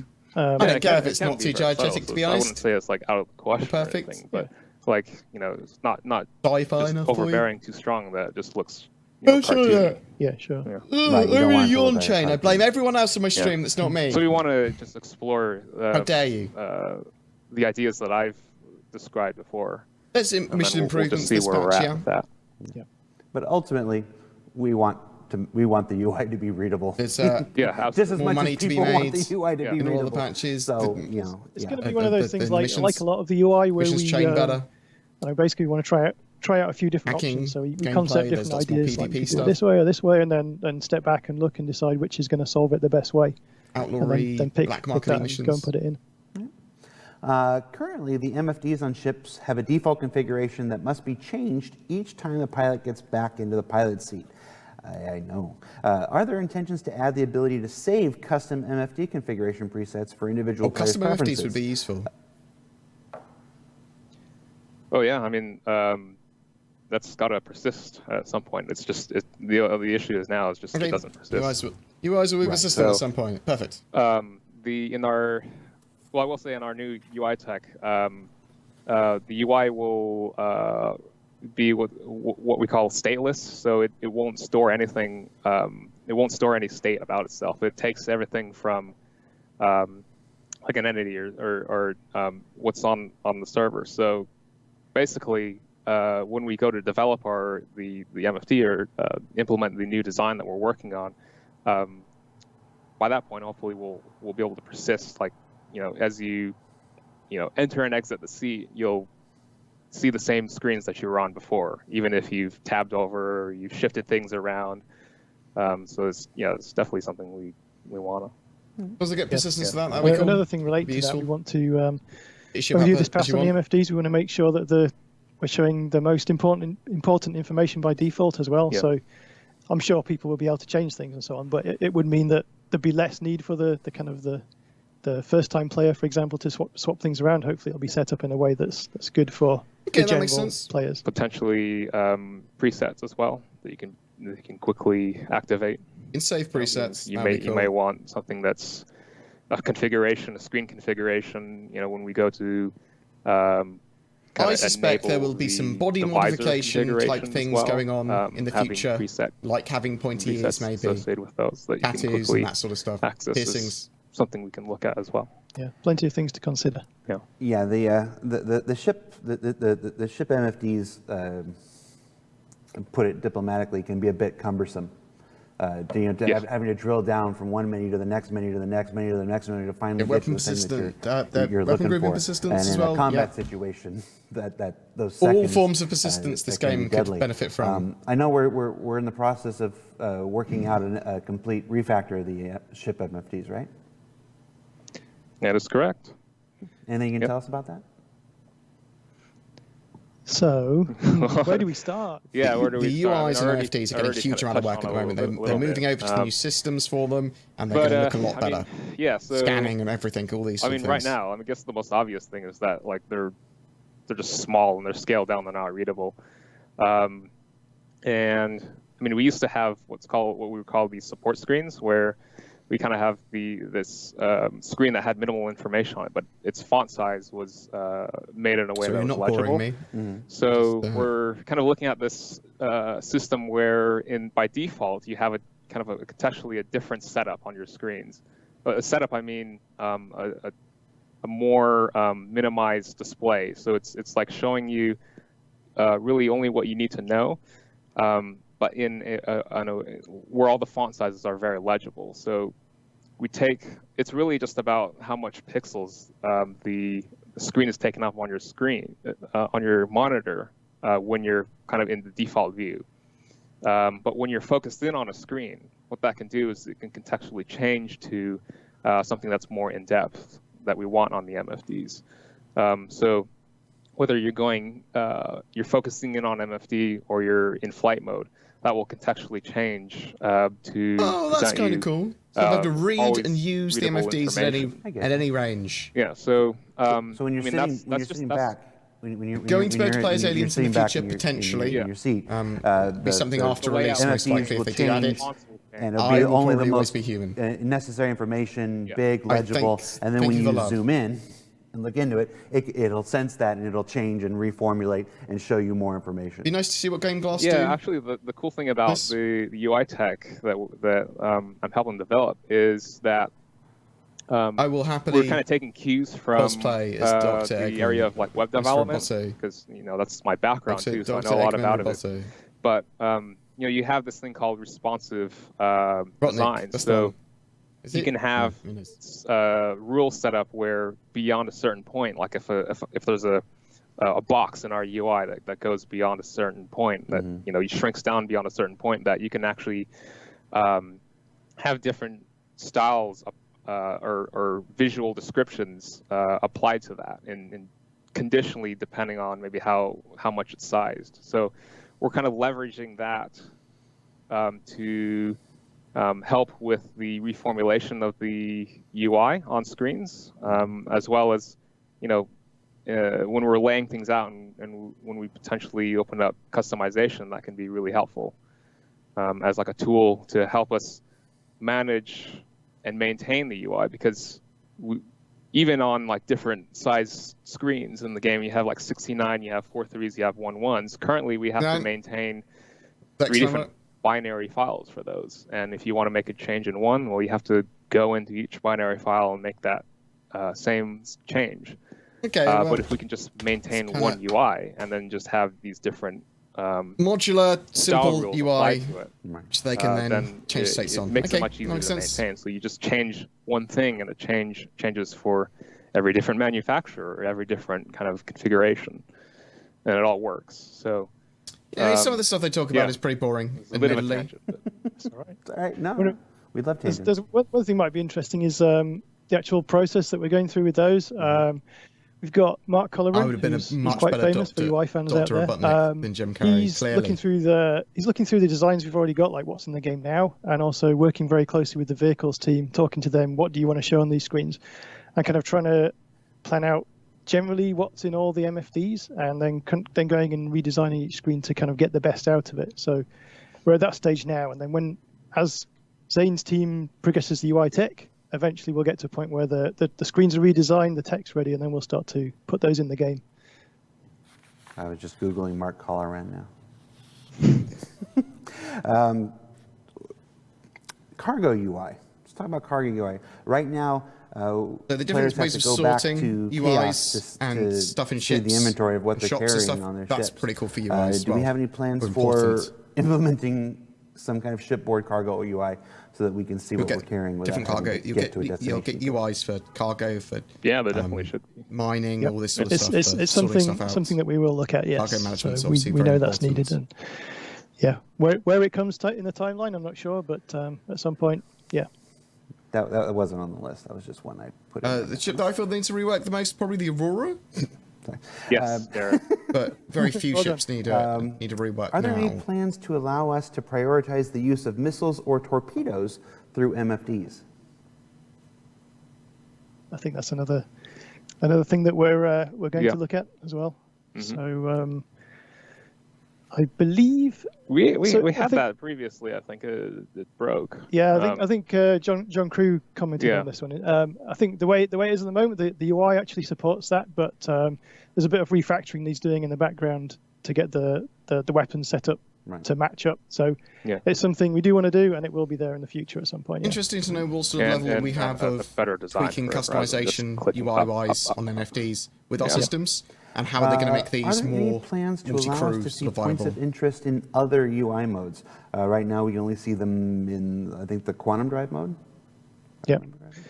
So I think this is definitely something I'd Give be me interested filters. in. It's one of those things. It kind of relates back to that thing we were talking points of about interest before with and managing how things much that we can look information at. So if we get it to a point where we can, I suppose, cut down the amount of thank you for the money. icons and things to a sensible level, then we can consider whether it's worth putting those in other views as well. Over it. So it's definitely Thanks something for being we should look at. Love from the Whether US. which views it goes into and how much, high and up if on my it even loved goes into list certain now. ones, I don't know at this Donate stage, money. but that's one of those things where you very have much to appreciated. get the system in, try it, and then decide where's the best places to Yeah, use it's very much iterative. Yeah. Everything's iterative. What Star about Citizen. an ETA marker? You know, when we go to quantum travel, we see the distance ticking down based on the Give me a time capability of our ETA. ship and I love you. The type Thank of you, quantum drive Disco. we have. What a good something question. that tells us Genuinely how good long question. it's going to take, so I know if I can get up and go to the bathroom. How long is it going to take me to get here? Yep. Assuming I think that's a good that I idea. don't get I think stopped. we were looking at that question earlier and saying, hey, what do you think about this? And generally everyone's like, yeah, we should do that. So yeah, that's definitely something we'll look to adding in at some point. Yeah. Cool. Yeah, we have an ETA time is ETA for when your fucking oxygen win. runs out, so I don't see a reason why we would have an ETA for that. Yeah. All right. For inner thought, in the current inner thought system, they're floating menus. These guys are involved in the UI Is that in some closer- way. Is that? What are our thoughts on inner thought? I'm trying to When reword will the Vanguard question bomber that come out? they Well, they kind got of Harbinger, wanted on. that's the missile But version. This person is That's for asking Plan about 3.7 if inner thought, if we're in happy September. with where inner thought is right now, or if we've got plans to continue to iterate on it. Well, I know there's a lot of cases where inner thought kind of appears where ideally it shouldn't. So like things over screens, like when you're, I guess the Personal inner obvious thought work in the example is when current you're in an PTU airlock, batch. It worked you get an at inner some thought point in the saying, press PTU, the screen, and might not Whereas- be working now. It got why not just broken in one of the you other know, ones. We should just have the press to screen. Actually, to emote and do lots of other and things. That's something our There's UI not tech enough allows for now. So we can actually have like buttons in the UI. So when you're specifying maybe like what floor you want to go up to, like in an elevator or something that can be. They're making quite a lot of click on progress it with the in an Squadron actual 42 stuff. UI, rather than having this inner thought option that's kind 5 of minutes to get to somewhere, doesn't really make and you sense get blown in the up. world. So You're in the toilets because of interdiction. We'll probably look at the visuals a bit as well, because it's okay, it's usable and so on, but I'm sure we can make it look a bit prettier. We do have some other interaction stuff going on at the moment that we're kind of figuring out, which could be quite cool that relates to that. But that's probably something we want to save till a little bit later, till there's more to show. Thank you. I was literally about to say. A long time ago, from the live chat here, we talked about the potential of manufacturer-specific UIs. Like you get into an Anvil and the UI is you see them branded, surely, ship and the to UI some is extent. Are we still? Is that still on the plan? Is that still on the roadmap? Is still in the car? Yes, and it's much more possible now with the UI tech because we have the style sheet system. So, as I was kind of describing it before, everything had to be baked into binary assets. So if you wanted to have different manufacturers' styles, this would require one file for Anvil, one file for RSI, one file for Origin. Oh, we want to change, this thing and that thing, and they're releasing the Vanguard let's add Sentinel this before feature E-War in, gameplay. and we got to display it. So that's the Sentinel hasn't got that much in the way of E-War gameplay, as I understand it. Adding that UI, have adding some code. Have the most E-War But with gameplay style that we sheets, we just have one get in the short term, I suppose. and it'll be the visual MP description torpedoes is and defined and applies to that. eventually the console like spoof we actually have signals or this interfere with example stuff. now I suspect in our we'll get kind a of rough initial true E-War ship in the future. In the UI tech, where we actually select from a drop down, but it's first effectively have just a like Vanguard RSI, as well, and so. that applies a set of rules like, the corners are maybe 10 pixels chamfer, and the font color is this, and so forth and so on. But then we switch to Origin, and everything's kind of more elegant. It's all the style is changed just via drop down because it's data driven, so it's not like it's baked in. So they'll much more easily edit UIs and have. Once the system's in place, it gives us more opportunity to hand it over to the graphic designers. So if you've got a guy who comes up with a really cool retro design for one of the ships, for example, it's a lot easier for us to kind of drop that into the game and have it work now. So there's less dependence on someone going into Flash and knowing how to code in Flash and use its kind of slightly outdated interface. So it should really help when we get to that stage. Yeah, there's a lot of properties now that you can modify with these style rules. So a lot of possibilities and a lot of ways to differentiate between manufacturers, but also it's not just interface for style as well. It's also when we get to it, it's also kind of New York style.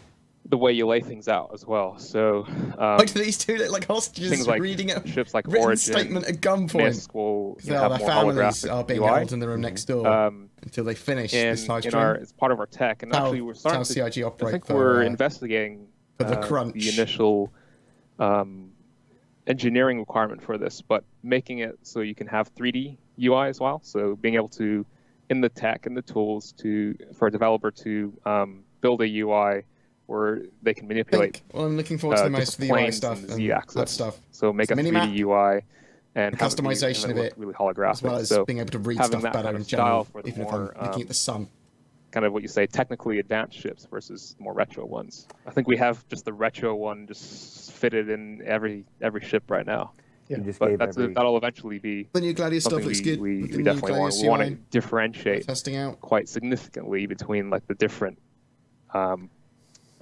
tech levels of the ships, I guess you'd call it. You just gave every VR enthusiast heart palpitations, Zane. We're almost out of time. Let's talk about mobiGlass. We haven't really touched about mobiGlass. Customized mobiGlass, really. please. One, the responsiveness of mobiGlass can sometimes be a little slow. Is that a engineering thing? Is that a UI thing? I'm hoping they change EMP stuff so that it's much more effective against chips when they're shielded down. The usability of that. I mean, the time it takes to get up. When ship shields down, then disable the systems with an EMP. And the whole boot up sequence can be vastly reduced. With EMP and EMP missiles. It's just we're not focused on mobiGlass at the moment. Yeah. Actually, the whole UI we're looking to overhaul on that as well. But I mean, it's really we just got to set a target time, like 0.6 seconds or something like that. Yeah. And have, as long as we have that, then we can fit the animation around that, whatever needs to happen. Yeah, and one thing with it, I guess, it's the Mobiglass is this holographic display that projects out of the device itself. So trying to make the there's no reason why Mobiglass we more couldn't have that start to appear as the arm comes up, for example, rather than waiting for it to do right double now, jutter. Right now, it's very some of that's coding problems, but no network reason, problems, especially server with problems. the new tech. We can actually start it up now without without having to wait for the animation to complete. I've got a Valve Index, and you just the said index that is Mobiglass amazing. Right Okay, now, and that's what 144 hertz, high is there res. anything you can tell us about Where the future hours of without Mobiglass? feeling sick or After tired having in said the that same it's way on that you would focus with. right now?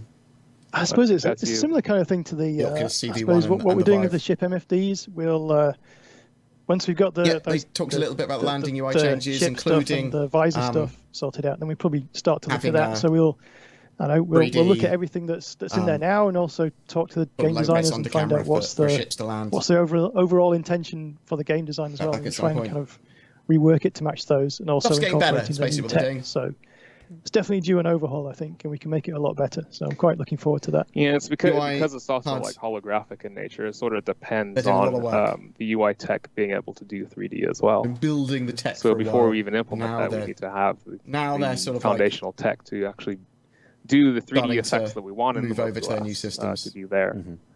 So I mean, the 2D, Yeah, the Valve all Index the is pretty 2D good. stuff that Not really much to play on that it goes yet, on like a flat plane. That's all quite far along. There's to be 3 there's still some VR work, games some coming in engineering within the work next to, year that Valve are doing. make it so you can kind of that I said slice this is things going to up define and the VR make, industry, which is why I even bought world it, because I am a panels out of VR that. enthusiast. Be able to position that anywhere in the world. All right, last question, gentlemen, before we let you go. This came in from the live chat. It's legitimate, I didn't ask. Is the UI team hiring, and what skills are needed most? That's you. See, well, Zane's like, hey, I'm out of that stuff. I'm pretty now. sure they are hiring. There's 107 yes, plus I jobs think, at the moment. At the moment, CIG. probably the job specs are slightly out of date on the website, which we'll update soon. We're definitely looking for at least a programmer on the It's a UI great team job at of the moment. translating. It's in English! We've got so much But stuff I that see what you people mean. want to No put worries. in. It's, I'll think of a way of being it's kind of slightly more sad when you have entertaining to say during no to these everything. in the So future. I'm getting happy someone to else do on board watch to help, parties, but help I don't do see as that much is good. use in At them the as moment, we're actually not really just looking for artists and graphic 10-minute video on them designers, instead. although that may Simplify a change in the 2-minute future.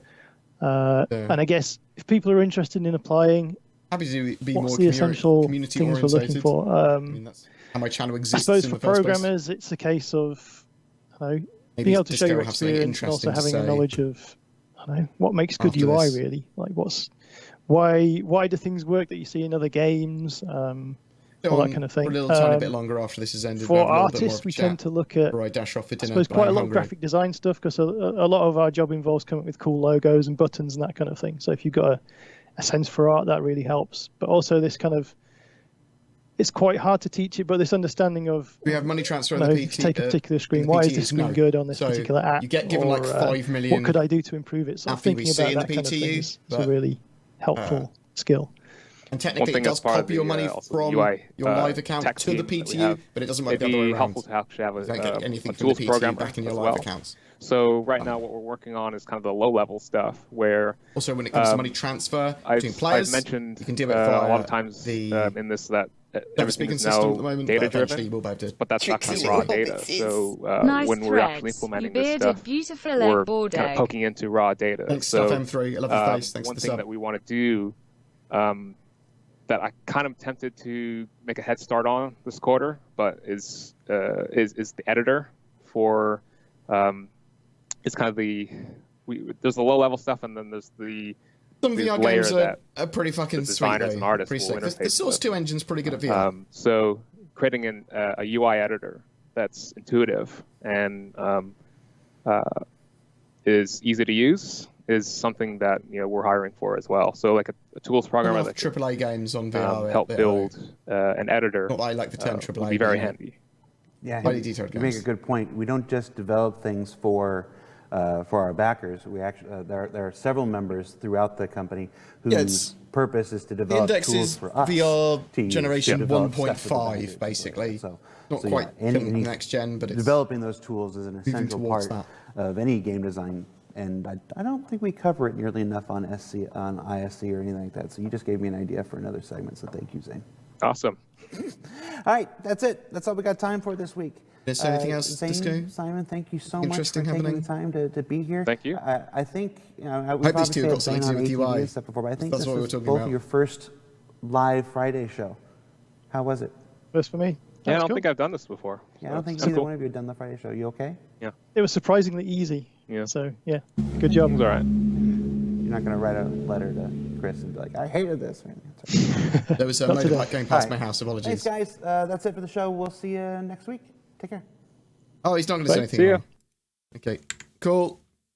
Bam. Few things before I dash off. I believe there's going to be another wave of CitizenCon tickets, so wave 3, probably the final wave. So it says, we will be releasing additional tickets at a later date. They also delayed the digital goodie packs. They will be available soon, though. So if you want a ticket to CitizenCon, it's in the UK this year, 23rd of November in Manchester. I'm going to be going. I'm going to also be going down the day before and doing drinking throughout the day probably because I'm a monster. What else? I do think we're going to be seeing a new concept ship or vehicle by the end of this month. Potentially, it will be something that's straight to flyable with 3.6 going live, and I would expect to see 3.6 live by the end of next week. Slightly optimistic, but I think it's very possible. PTU at the moment for 3.6, but they are making a huge amount of progress. So I think that Squadron 42 will probably be the first. Episode 1 will probably get VR before Star Citizen gets any form of VR. I think it's something they'll integrate into Star Citizen later. But Squadron 42, VR, after it gets Vulcan support, potentially they look at it for launch, but I'm expecting something after launch for it as well. But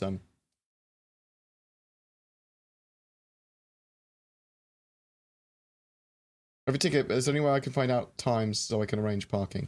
I don't know. There's no schedule up there at the moment.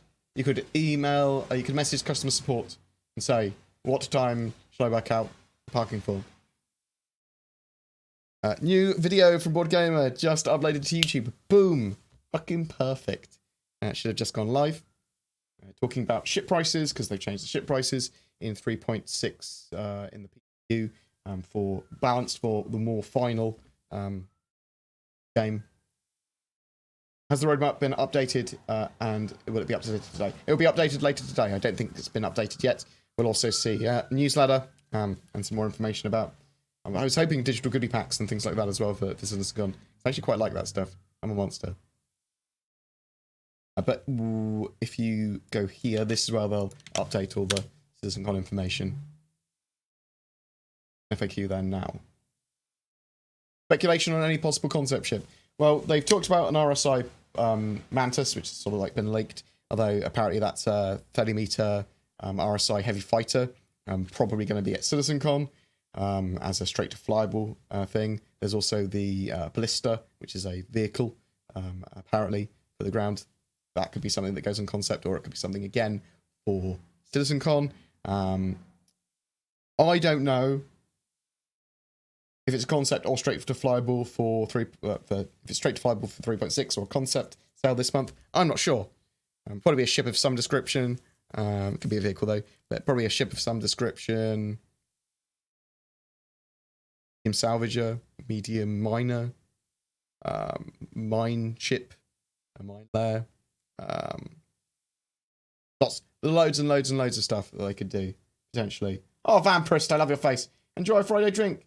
Many thanks for all the great content. Many thank yous for giving me money. Thank you very much, Vamprist. You're up there with my favourite people for today. Very high up there. I love you.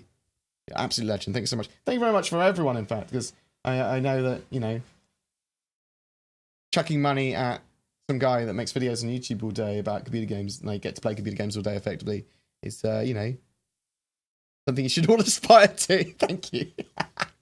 Very much appreciated. And I hope that some of you are coming to CitizenCon because that will be really exciting. I'm really looking forward to that. Hover mode in the 3.6 at the moment, it needs a bit of work still. Like it's it needs iteration. It needs some better sort of auto-stabilization or ways of stabilizing yourself. However, I am going to try lowering my power throttle below the amount to keep me upright. So it will slowly edge me down. Let's see if that works. On large ships, are we going to have a button we can push to alert the crew to incoming ships or possible combat? I think so, and I think we'll probably have like tannoy systems as well, so we have to communicate. What do you think about these Star Runners for usefulness? Beyond its obviously sex appeal. Yeah, it's going to be a very viable cargo runner, smuggler, data runner, multi-role mission ship. So, a very good ship for a small crew. People that want to work together. It's going to, you know, very Millennium Falcon-like. To your knowledge, are there any plans to allow air-to-ground missiles to lock onto a target, like in an Aegis Eclipse commercial, or to have a ground person laser mark a target for air-to-ground missile, so that be an attachment to a personal weapon? Yeah, I think you'll see ground-to-air and air-to-ground missiles. I think that people taking out facilities on the ground and stuff like that, there needs to be ways that, yeah, you overrun a facility or you attack a facility, but you don't want ships to just entirely dominate an area unless you've like pre-planned everything and you've overrun the facility and you're trying to take the defenses out so that your ships can come in, things like that. So I like the idea of laser painting and laser targeting. I like the idea of trying to disable things before your ships come in. Sort of makes sense to me. When are the bikes going to be playable? Well, they're sort of in-game working now-ish. The Dragonflies and the Noxes. The actual Rangers, the Tumbrel Rangers, I don't know. Probably not too far away though. They're very small and they already have a Tumbrel Cyclone vehicle in-game, which is wheel-based. So maybe middle of next year. What if the Man Slicks are a troll and we get a reskinned Mecha News fan? Oh my god. Ugh. I'm not a fan of the Reliant series. Hi, Bored, do you remember how much the goodies pack was last year? Was it $10, I believe? Quit running it in our faces, Bored. I know, right? Get to play games. Any other questions before I dash off for din-dins? Tricksy little hobbitses. A bit more of a Is random there thing we any did. unofficial activities around CitizenCon that we have to check out? So, Smiley face. Nothing they have talked about yet. I will be doing something the day before, either attending something or arranging something there's nothing to do. I suspect there will be a bar citizen throughout the day on the, was it Friday I'll be going down? 23rd of November, let's have a look at this. I'll be going down on the 22nd. So, November 22nd is the Friday. So, yeah, throughout the day and the evening, there'll be something to do, even if it's just go to the pub. I'm hoping there's a pub quiz or something silly like that. Like, he's been up for doing something like that. I'll do one at BoredGamer probably next year, if no, do one. But yeah, so almost certainly be something to do during the day and the evening on the Friday the day before, and then obviously when CitizenCon throughout that day, there's going to be a load of cool stuff to do at the actual event, and then a bar citizen in the evening. So yeah, stuff happening. There might be an office tour for some lucky people during the day on the Friday, maybe as well. They might have done that last year. Someone said something about an office tour. I don't know. Maybe that was at BoredGamer this year. I can't remember. But I'm very much looking forward to CitizenCon. I've got lots of different favourite drinks. I drink cider quite happily. I like Asahi as a beer. I like my Japanese beer. I've got some Old J downstairs. Like quite enjoy a good spiced rum. I enjoy a good Tricksy little hobbitses. Red Don't wine. you just hate it when your cat wakes you up like this? Meow, meow, meow, meow, meow. I love you, Zeus. Stopped. Oh, it stopped it. Perfect. So let me read the rest. Meow, meow, meow, meow, meow, meow, meow, meow, meow, meow, meow, meow, meow, meow, meow, meow, meow. They could get me to do the voices for streams. Perfect. Just have me just going, you right, mate? Meow. Or whatever. I can do the repetitive sound of meow. Perfect. I love you, Zeus. Thank you very much for the sub. Oh, I love your face. And I also like you, Malcolm. You know I love you. You know I love you all. Woof woof, mother trucker. Yeah, board space makes it better. Yes, thank you. I'm glad you agree. Arrow versus Gladius solo fighter. I really love the Arrow now. Like, I've been using the Arrow a lot, and it's one of my favorite ships. It's really cheap as well. It's under $1 million Alpha UEC in game. It's just a really cool ship. Is it 970k at the moment in game? Have a great weekend, board and chat. Happy 50th birthday of anniversary. Happy 50th birthday of the moon. It's only been there for 50 years. Happy 50th anniversary of the moon landing. Indeed. I did not realize that was today. That's pretty cool. There's some cool other stuff with Elon Musk's Neuralink chip and stuff. Extended consciousness and man, brain, computer interface, and using AI as a tool rather than using AI to, you know, control everything. I like Elon Musk. I think he's a eccentric billionaire in what we deserve, not that we need, not that we deserve. I don't know. I love him. I think he's fucking hilarious. I got some good tidbits for Citizen. I'm assuming you need CitizenCon, but it's still under NDA for me. Bring change of pants is all I'll say. Ooh. I didn't get told much by CIG when it comes to like stuff and exciting stuff, because I don't want to know. If it's something I'm not allowed to talk about or make a video on or whatever, then don't tell me until I'm allowed to. Simple as that, eh? And then when I go to office stores, and sometimes, you know, I'm relatively invasive with questioning. I'm quite smart when it comes to, you know, socially engineering answers to questions. Do you think that moon landing was fake? No. I think the moon landing happened. I also think they were probably planning to fake it if it didn't happen. Yeah? Seems like something both Russia and America would attempting to try and do. Quite genuinely. I also think that JFK was accidentally killed by an FBI agent. Fired his gun. Like, things like that. Thinking some stuff. Don't really know what happened. Some of the stuff that looks like that might have happened. But again, conspiracy theory, weird shit. And I mean, heavily influenced by the internet and loads of conspiracy theory stuff now. Did you know that the gun that was used to shot JFK wasn't hot enough to melt steel beams? Bam. Bet you didn't fucking know that. Now, on that conspiracy bombshell, does anyone have any questions before I go to Nom Noms? Would you potentially want to live on Mars and colonize it? Not in the short term, no. If we get to a point where, in my lifetime, we can, I don't know, have extended consciousness, so we can effectively live for hundreds of years or thousands of years or whatever, or we get salamander DNA and like rejuvenate ourselves or whatever. Salamanders that do that, maybe just inject all the DNA into us. Maybe we'll be jellyfish. I'm pretty sure there's immortal jellyfish. In fact, it's called the immortal jellyfish. But yeah, maybe in the long term, but not in the short term, and not to be one of the first colonists for it. Unless the Earth becomes shit. Like, I love the internet. I love media. I love anime. And I love delicious food. I want all that. And I love my friends. Is there any things I really want? I'm pretty chill. Computer games, food, friends. Perfect. What are you going to have for food? I don't know. I've got ham and croissant downstairs. But I also have quinoa and noodles and rice and roast chickens. Got some steak as well. Good ribeye steak. It's pretty high grade. It's chosen from a supermarket, but it's chosen by hand, and it looks fucking amazing. It's got a lot of malting. It malted all the meat off. Marbling, that's what I meant. One of the moon landing was faked by Stanley Kubrick, but he is such a method director, he actually filmed on the moon. They faked it by going there.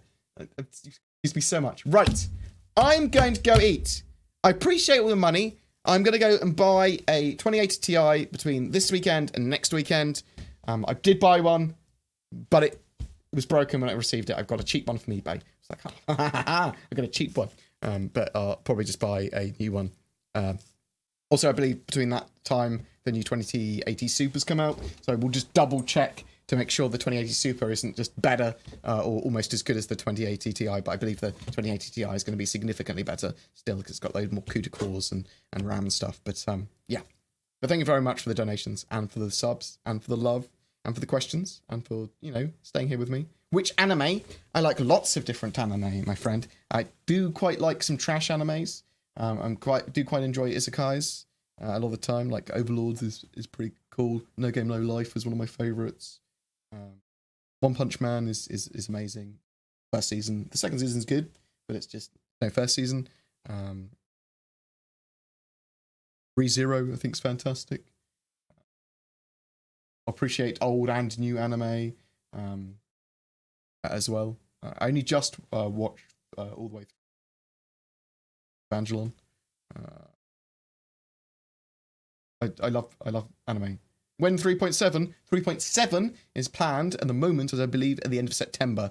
That's when the Q3 patch should fall this year. And that's not confirmed because they have previously moved stuff back to CitizenCon, but CitizenCon is 6 weeks later than normal, so it's likely that they'll have the 3.7 patch at the end of September, Q3.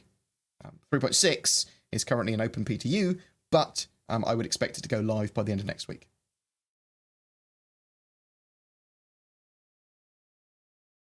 You like my How to Land video at BoredGamer?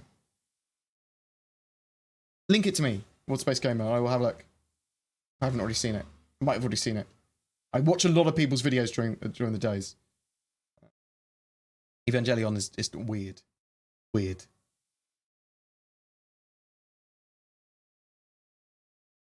So I can justify this sort of like stupid hardware because I'm probably going to buy a 3900X and new motherboard as well, the new Ryzen chip. Maybe I can wait a little bit. I might wait a little bit longer on that. I'll get the 2080 Ti and see how that improves because if I can do 4K at 60 seconds and my rendering times are down, that'd be absolutely fucking perfect. Hey Bored, hey Boar. You need to try Tribuy. I've tried lots of dry aged steak. It's got a slightly nuttier taste, very much like it. Yeah, you can. The black market's pretty simple though, so you can just sell some stuff that like stolen goods and mission items at the salvage yards. There's nothing great at the moment. We'll be able to sell ships and full of cargoes and stuff later, but no. Right. I'm going to see who else is streaming. G streaming. We'll go and host him. If not, we will host a Star Citizen streamer of some description. G streaming. We'll go and host him. Myself. We've got Nurture and Tell, who I do love. We've got the Dark Claw, who I also do love. Anyone else that I potentially love more? Would you like me to host the Dark Claw or Nurture and Tell? Or would you like me to go to a new Star Citizen streamer, a smaller streamer, and just, you know, attack them? Do that instead.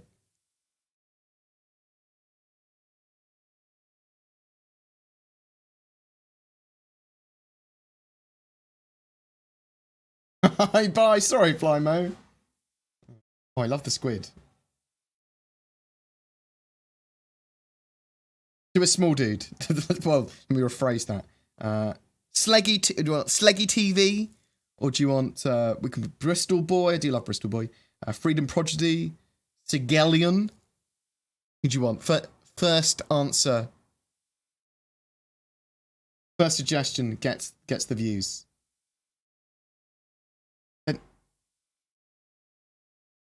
No, it's all good. Love your face. Love the turtle. Love the turtle emoji. Oh, Sauruses. Give him some love. Thank you very much for joining me today. I appreciate you all very much because, you know, that's why my channel exists, because people want to watch me. If you've got any feedback or you want to poke me about anything, feel free to. You can get me on the Discord. You can get me at contact@boredgamer.co.uk, or, you know, any other way you want to get me. Love you guys. You take care. Talk soon. No, let me work out all right. No go yet. No go. /rad. Perfect. Fucking peace out.